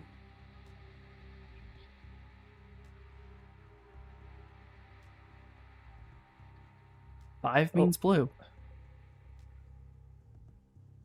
Oh. Alright. Five. I'm gonna go with that means blue. So The journey your face just went on, Rodon. Listen, the way that's me explaining my synesthesia. to all right, people. with it being blue, I'm going to give this very bluntly. Morningstar, really quickly. Your Wow. events are happening extremely quickly. Right. So, and your events really are, they are teaching you encryption algorithms, how to handle them, Mhm. and I'm just going to treat this as, this is less mechanical as more as we understand that when you encrypt, you are taught how to properly encrypt. Yes. So any messages you send, I will already assume are encrypted. You are aware of how to use encryption algorithms. Communicating with these two, you'll be able to break Boar's heads immediately, as Okay. he has shared his work with you. We're going to count this at this point. You are taught and trained. You will able to be accessing any submergence powers after this point that we give the extra ones, so you know you have them. Mhm. That's really what's going on. We are leveling you up. Hey. I will tell you Uh-huh. when you awaken during this next event. Oh shit. Okay. Meanwhile, the mages are just. Meanwhile, the talking about mages are having a conversation, and then both Yeah. mages will hear something. It sounds gently, first, of clacking. And then there are strange gurgling noises off in the other room.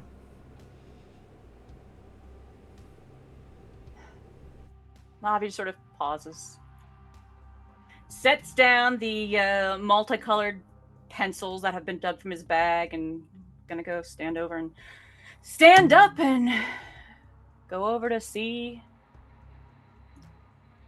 what Steve's doing. Cloudy, will you follow Mojave? You do hear this Yeah. noise. Yeah. Alright. The scene you come into is not one, at least I'm sure Cloudy was not expecting to see today. In this room, not manifested, just sitting on the astral plane, are what appears to be 10 blue crabs, led by a crab with a small cowboy hat and a knife. 10 lobsters, led by a very interesting blue lobster, also with a knife. And then what appear to be 6 shrimps stacked on top of each other. Are they blue? Right. They're and not. also holding a knife. They're not. And actually, no. Currently, the top one is wearing a tiny ramekin as a hat. The kind you would expect butter to be served in. And what are they? You brought crustaceans. You brought they- sea animals. And they do appear to be at least, like the shrimp, maybe not so much, but the lobster and the crab, who is Steve, look like they're about to have a knife fight. Yeah, Mojave. We hear the clacking. We hear the bubbling. Full on. There's that sigh. Pencils go down. No, walk over. We open the door, and it's full on, like hands on hips. What's going on in here? All of the crustaceans turn to you. I'd like an explanation, please. With many bubbles and clacks, Steve says a couple slurs. The lobster then I'd says like a couple slurs. I would like that again, please. but this time correctly. These shrimps are just doing like a back and forth, like they're just like they look like they're enjoying themselves at this point. The lobster and the crab. So Steve and his lobster rival appear to you, and in the best clacks and bubbles they can, they angrily seem to express rage. Just nothing but rage.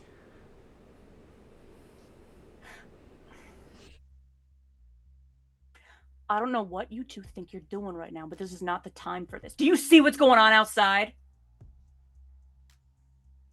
Do you see what's going on out there and you're in here doing this?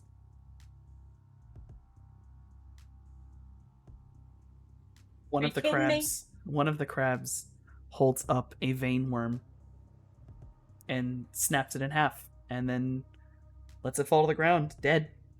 Yeah, he's got the right idea. What are you two doing, huh? Steve and the You tell lobster me- look at each other. They You look. tell me right now what you two are doing. What are you trying to achieve here?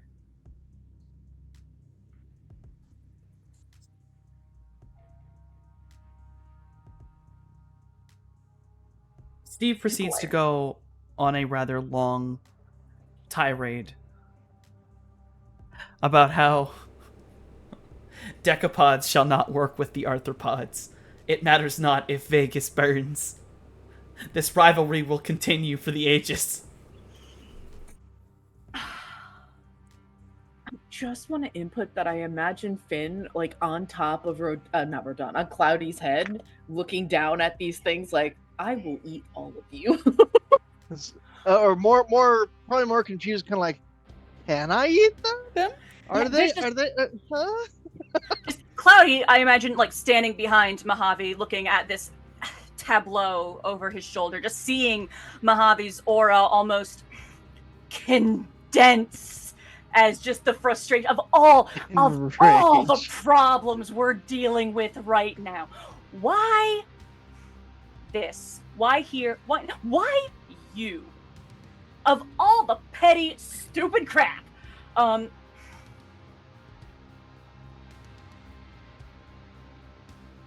Steve, you, Garrett, addressing the lobster.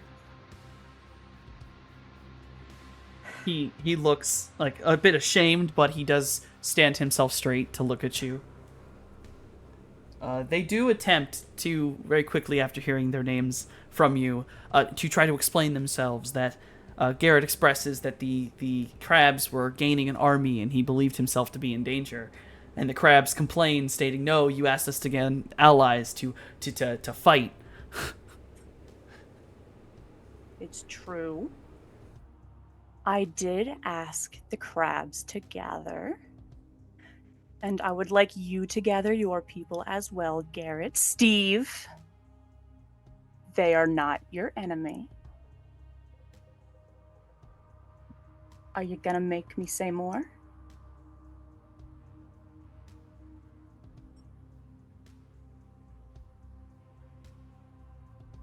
There is silence in this room. Not a clack was heard this moment.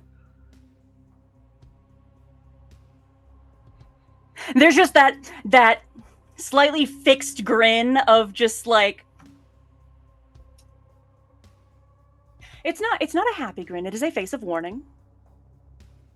Somebody answer me.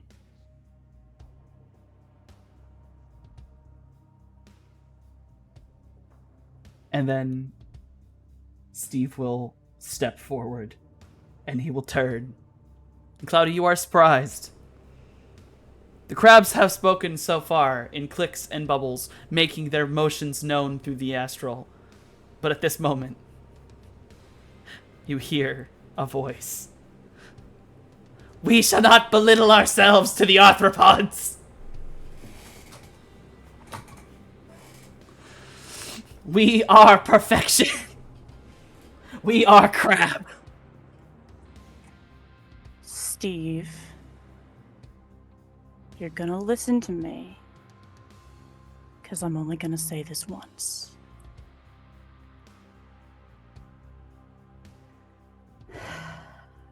crabs, arthropods, decapods. They are not your enemy. I was just telling my buddy Cloud here, us that walk on two legs, we all bleed the same. Ain't that true for you? Y'all bleed blue. You crack each other's shell, do you not bleed? Their blood is just as blue as yours. I don't care what you are. I don't care what you look like. Together we rise, or together we fall. We stand side by side, or we don't stand at all. I see you here, all of y'all, far from the water that gave you life, brought to this desert for the same dang purpose. You know nature's law is eat or be eaten. Y'all know that.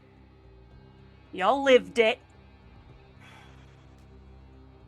And I tell you, yeah, no, you're right. The time for vengeance is at claw, my friends. But not against each other. Not against the ones who by your flesh were given life. No, to eat or be eaten is nature's way. But right now, you know who the real enemy is?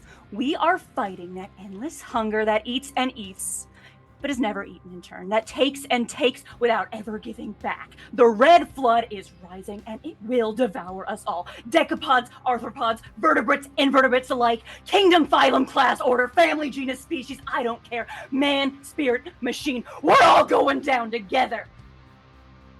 All of us are the same before this tide. All of us will be destroyed unless we act together.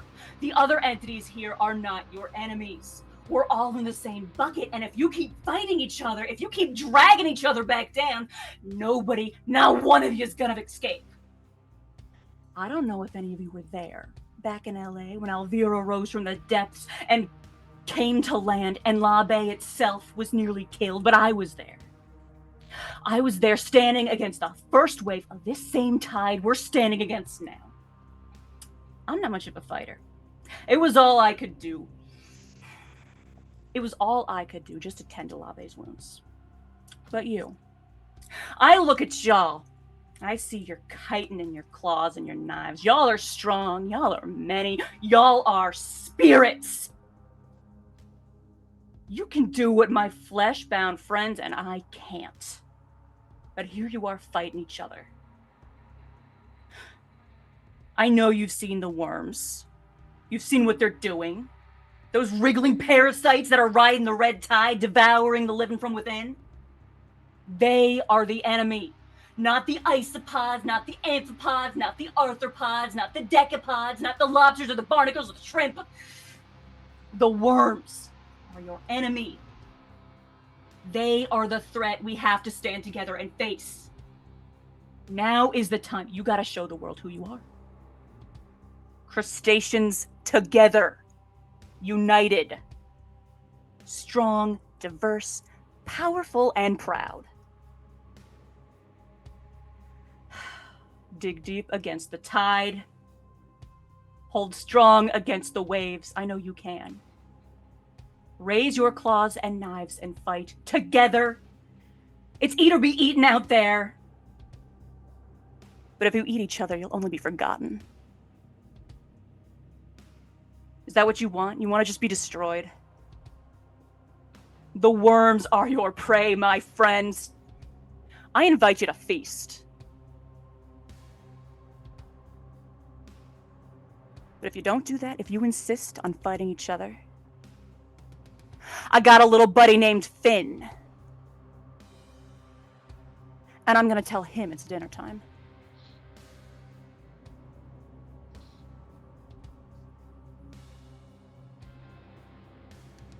As your speech concludes, there is silence.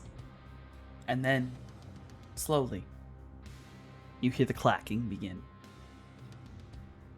As many crabs, many lobsters, many shrimp clack their claws and clap their small, tiny grippers that whatever shrimp have. And truly, many of the crabs, you see them have to clean their eyes from tears The lobsters. Hey, there's like 10 of them. B, they're crabs. Do they even cry? I think their eyes can water. Shut. They're spirits. They're spirit crabs. They can cry.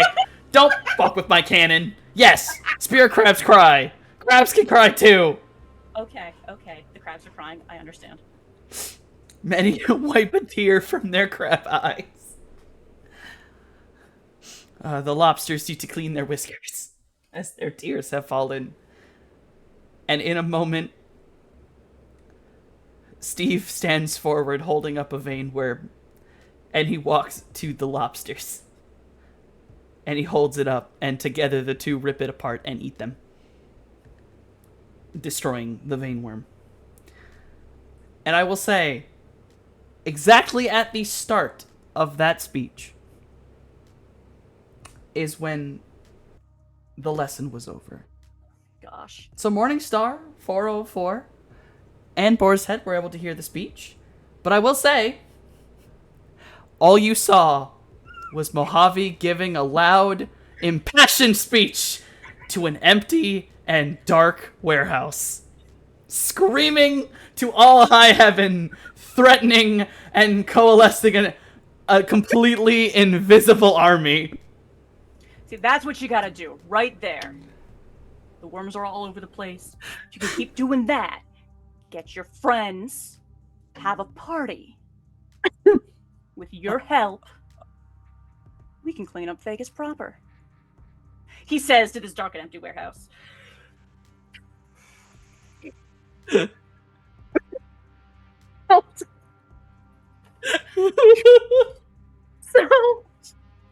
Morningstar thinks this is normal. Because I know the mages could see things that I can't.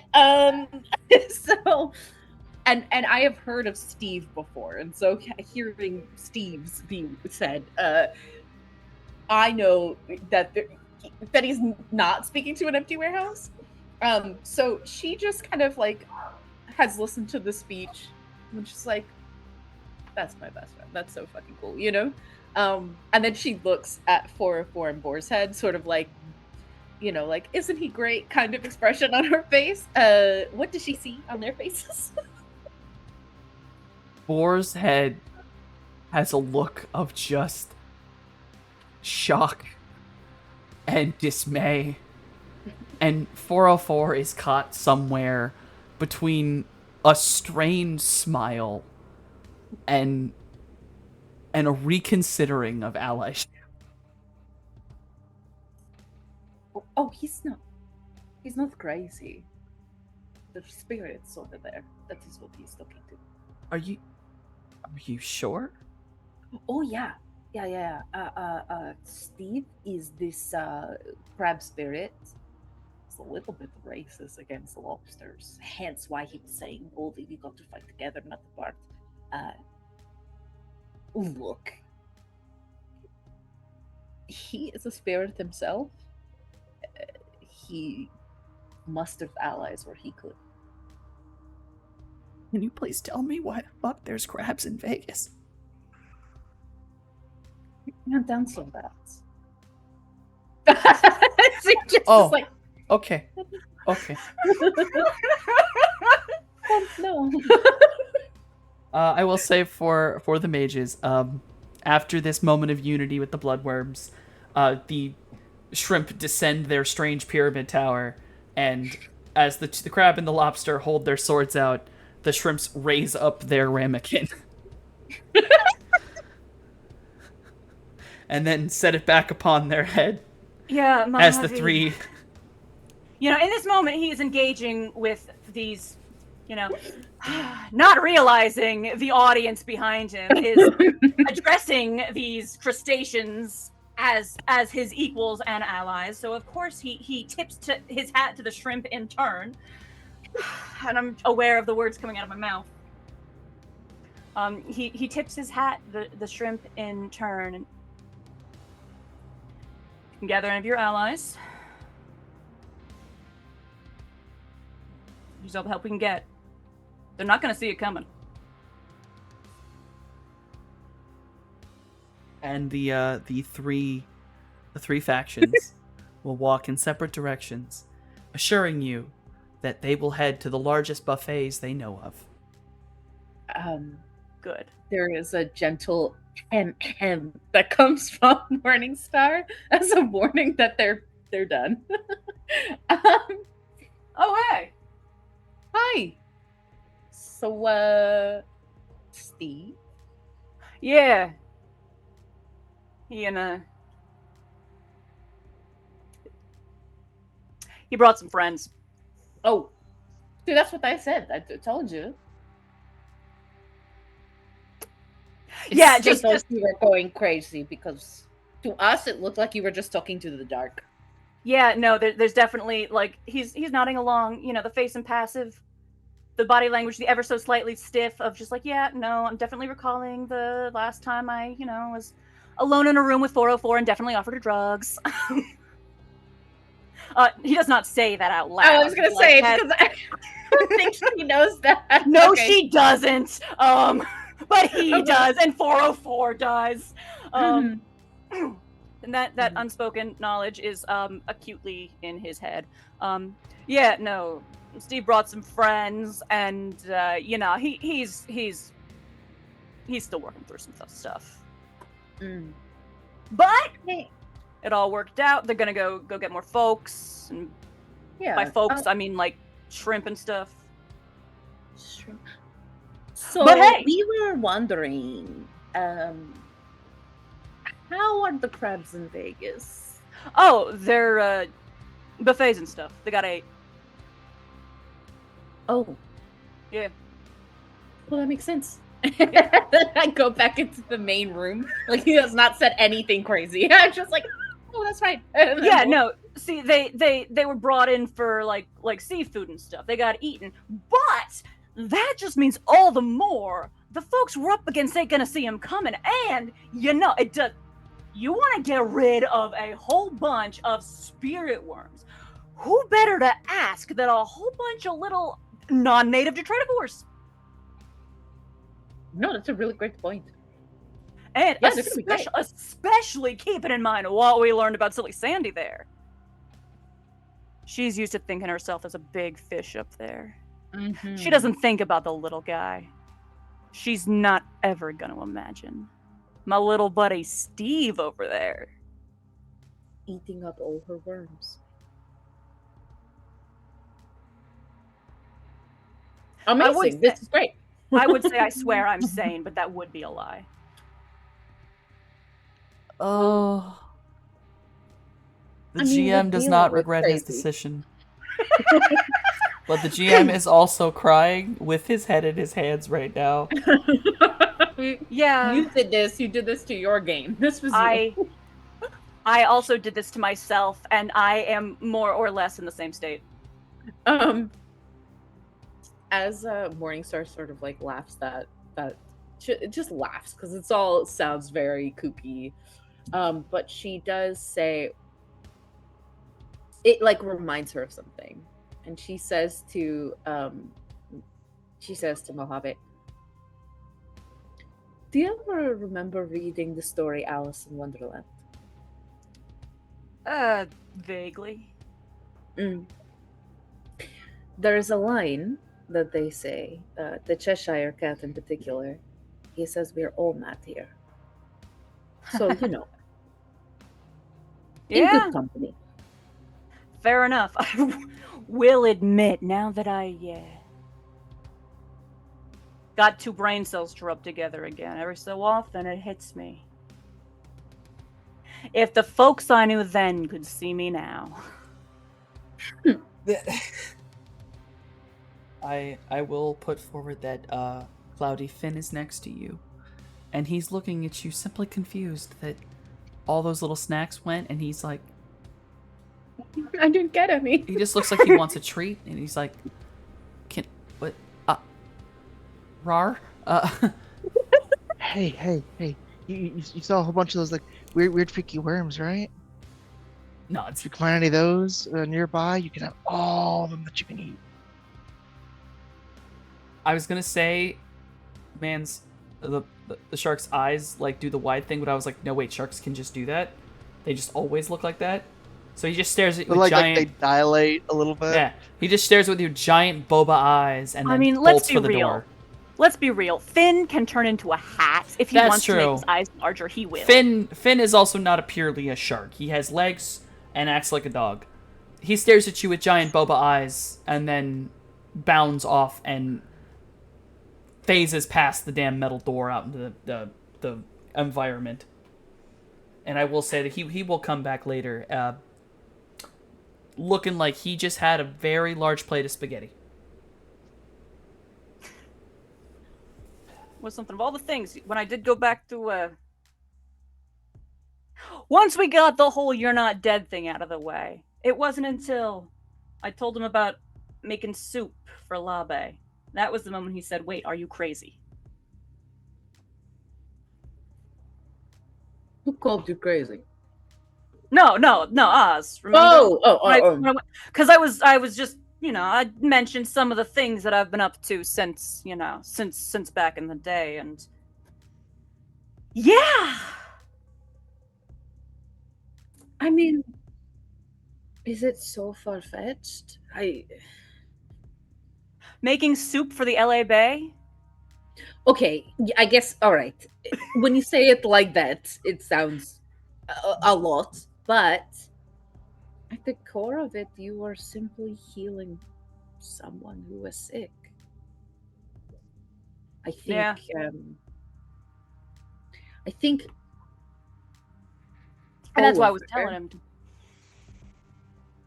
I think if Oliver had been given a chance to be more than his last name, it would not have been so strange. Hard to say.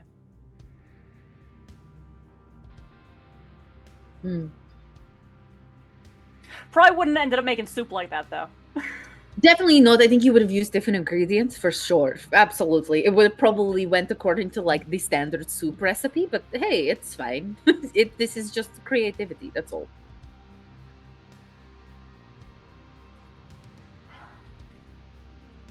Yeah, Have Mojave you just learned having that moment that? of self-reflection of, I think I am insane. Just in general, and just looking at myself from an outside perspective, I think I am insane.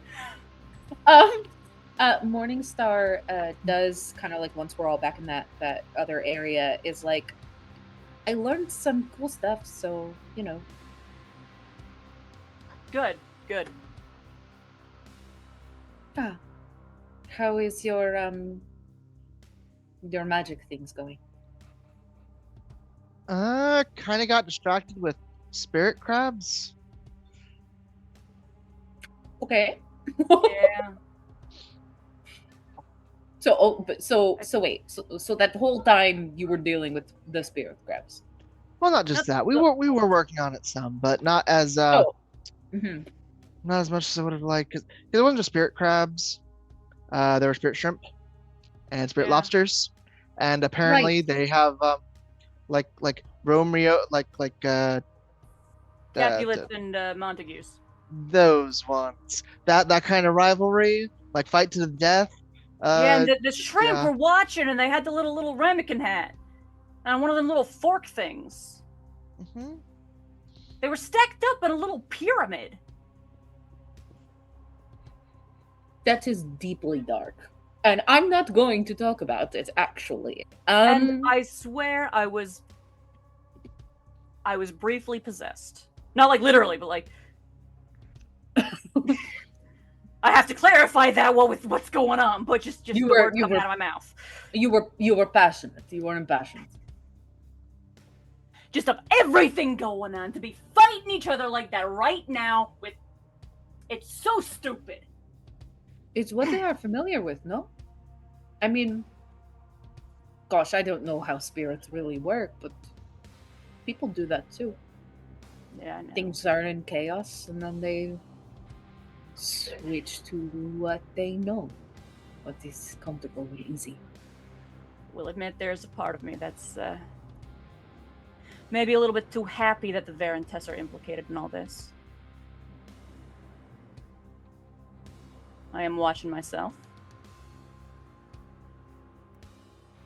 I mean, I can't blame you. I would feel the same. Cloudy feels the same, only his Variante sees Sandra. You're not alone in that feeling. And- Nah, but it's one of them things. Remembering I'm a doctor comes with trying to find that line between justice and vengeance.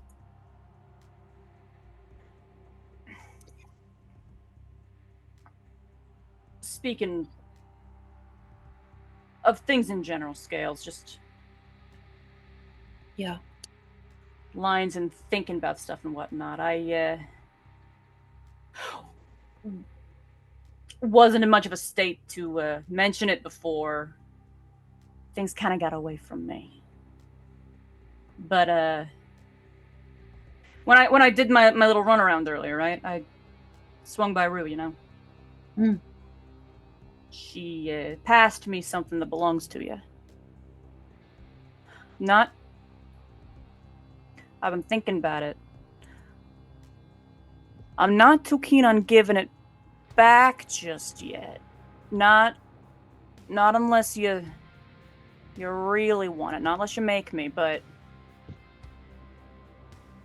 I've got it. And once we're at a point where we can, what I'm trying to say, losing your envy threw you for a loop. I'll be the first to tell you all emotions got purpose. Getting it back's probably going to throw you for a loop too. And this is a dangerous time to throw yourself off balance. Having it ain't the problem. I want to make sure that the shift happens safe. Is that your medical opinion? Yeah. Not trying to keep it from you, and not trying to keep no secrets. If you were to fight me over it, like it's your envy, your brain, I don't and like you, but I don't like who I am with it. Brings out a side of me that I don't like. Frankly, a side of me I don't understand. For now, I will trust my doctor. You can have it in safekeeping for me until the right time. tap on the shoulder. Yeah, when we got time to talk through it proper. Yes. Yes, I think that is I think that is wise. I am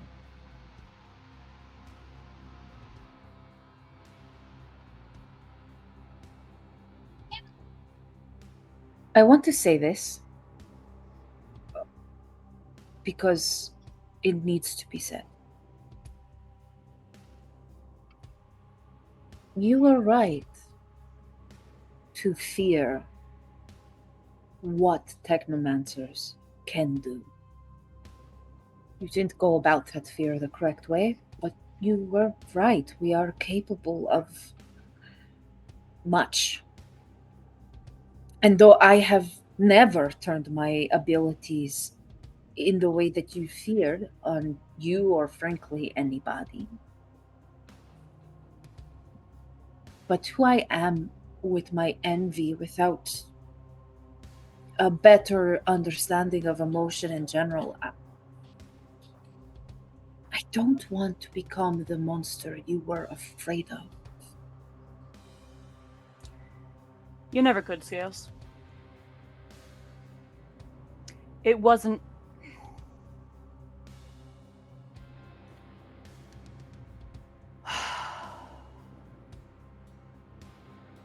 I don't quite know how to put it into words just yet. I'd have to sit and think about how to say it right, but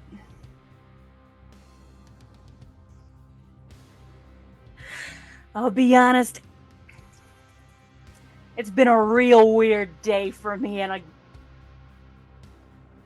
that thing we fought back there. The way it had me walking forward there and towards my own grave, and the only reason I had to jump into its face is because Liam stopped me. That's what I was afraid of. Not technomancers, people who can do that. People willing to do that. Technomancers, yeah, maybe some of y'all could be could turn your power to that purpose. Folks can use magic the same way. Yes. It wasn't you, it wasn't people like you. That was just somewhere to point the gun to feel in control of the situation. That was just a target to aim at.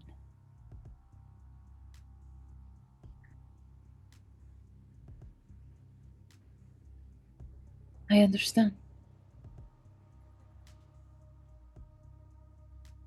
And she reaches out and offers her hand to hold his hand in the way that she has always done before, as a source of just like simple comfort and grounding. Yeah, and he just kind of snapped back because for a moment there he was very much not in the moment. Mm-hmm. Yeah. But yeah, no. Envy, or no envy. It's... I mean, one way or the other, I don't got nothing you could hack. No, you don't. I don't got fancy eyes like Cloudy got. I don't have to... When we're not on business, my phone's a brick. I know. I see you turn it off. Like, it's... You don't got nothing to worry about. Even still, could you protect it for me? I mean, I'm gonna. Good. But I am gonna give it back to you later. Because I Maybe wasn't kidding. then. Say that again? Oh, no, I was going to say, maybe then I'll be able to work through it in a healthier way. Mm-hmm. Because I wasn't kidding when I told you earlier that all them feelings got a purpose, even the ones that suck. Yeah. And like, one of them things, envy. It drives you to do better. I suppose that is a way to look at it. I mean, it does. You say that guy's cooler than me? I want to be cooler? You start doing better out of spite. Hmm. The problem comes in when you start trying to drag down the other guy. Hmm.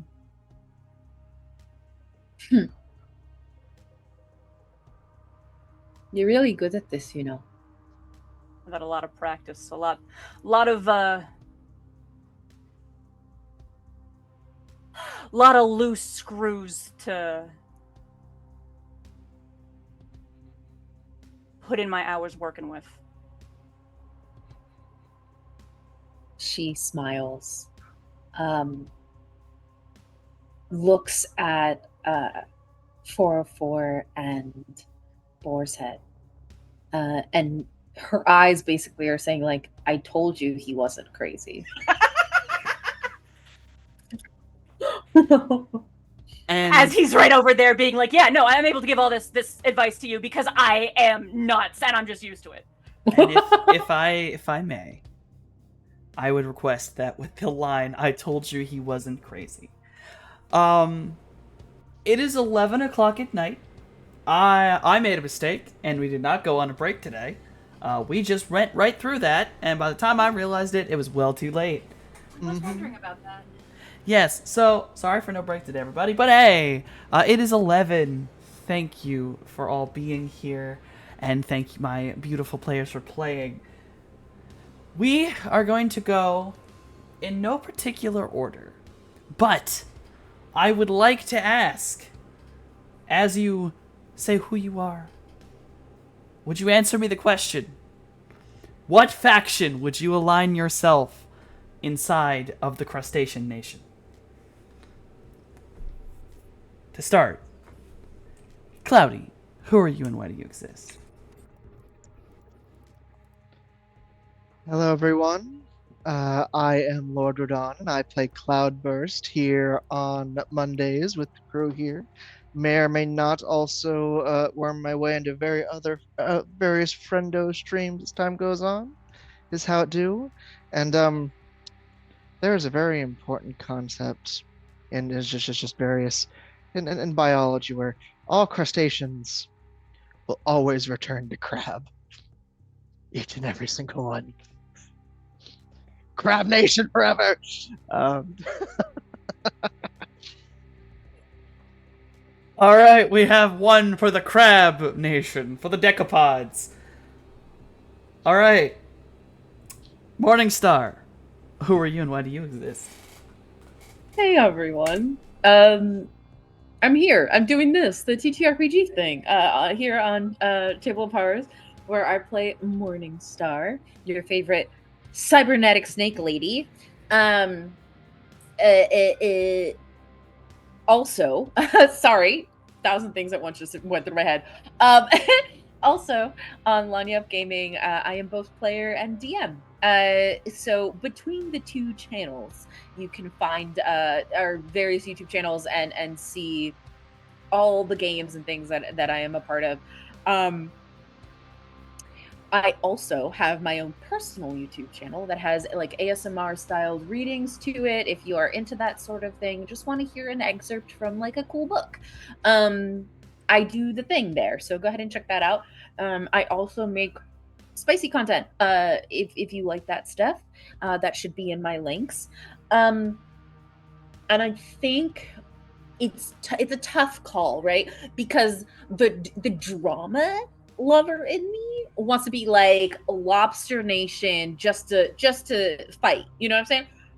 But the ramekins, it's just fashion, you know. So I might have to be Shrimp Nation on this day.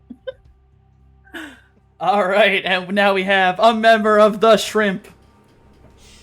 This is I.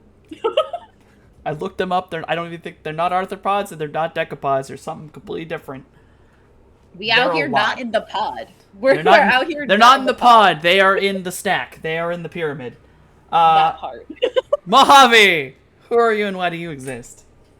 You know, I'm not gonna give a speech about how these factions are stupid and pointless only to pick a side immediately afterwards. I am not a hypocrite like that. You cannot make me.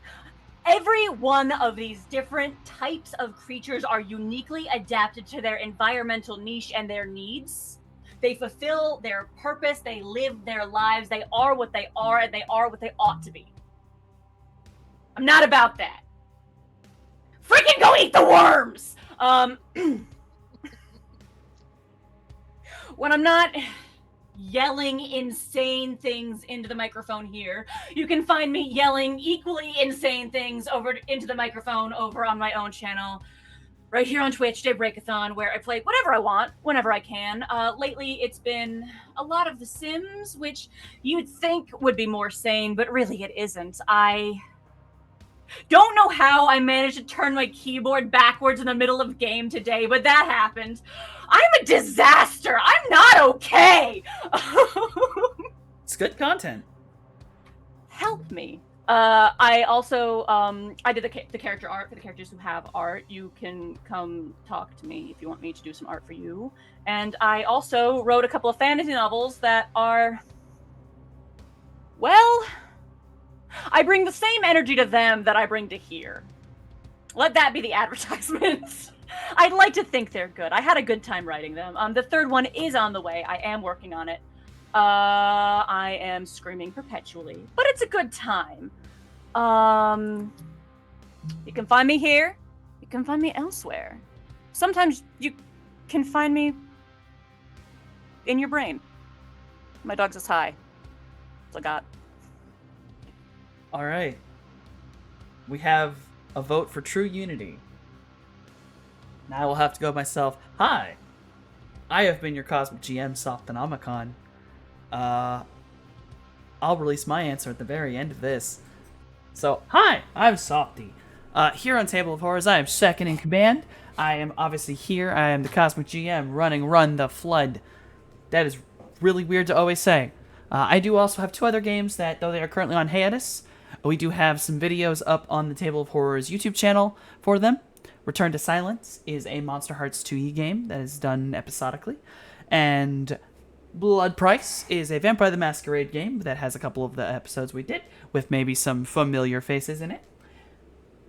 And that is a Vampire the Masquerade game, yet it is Oops All Sabat. I also have my own channel, which, due to some recent extreme work, has been a bit iffy, but I am there pretty consistently. Can't really say what I've been doing lately because it's kind of been a crapshoot. But hey, we have fun over there. I play games. I do artwork. On the note of artwork, if you like the little dude talking and you liked any of the overlay or intro or anything like that, that's all my work. If you want one, I can help. Pay me, please. Also, final thing on that, I have a Patreon. If you like coloring books and science monsters, I have a coloring book known as the Periodic Table of Monsters, where every page is a monster inspired by an element off the periodic table. Currently, there are, I can brain, 11 pages. $3 will get you all of the pages and any redos I do, page every month. And if I ever miss a month, hey, one month's gonna have 2 pages in it, because I always catch up. Other than that, I think that's everything on my side. And, haha, I'm the GM. I don't gotta follow the rules. I ain't no goddamn crustacean. I'm a cephalopod, bitch. The ultimate pod. I'll put in my links, and then I'm gonna put in the Table of Horrors links. I'm gonna put in a little side thing. It's over in Morningstar's links, but I just want to make sure everyone knows. Y'all better go also subscribe and go watch and go look at the YouTube channel for our sister channel, our beloved Lanyap Gaming. I insist. And then we are going to have to go on a little raid, and I did find. I'm smart. It's over here. Oh. We're going to go to the Lollygaggers. Specifically, not just because I love them, but also they're doing a one-shot for something called Skin City. Ooh, what is that? I don't know, but it says on Kickstarter now, so I am very curious. We might have to take a little look. We may have to go take a little look-see about that. You know what? They got a little exclamation point Skin City. I guess that might be going to the Kickstarter. So we're going to go over there, say hi. Again, thank you everyone for being here. I love you all, and we can't leave until Cloudy says the line. You want unity among the sea, Mojave? They all taste really, really good in a stew. What is the sea but soup?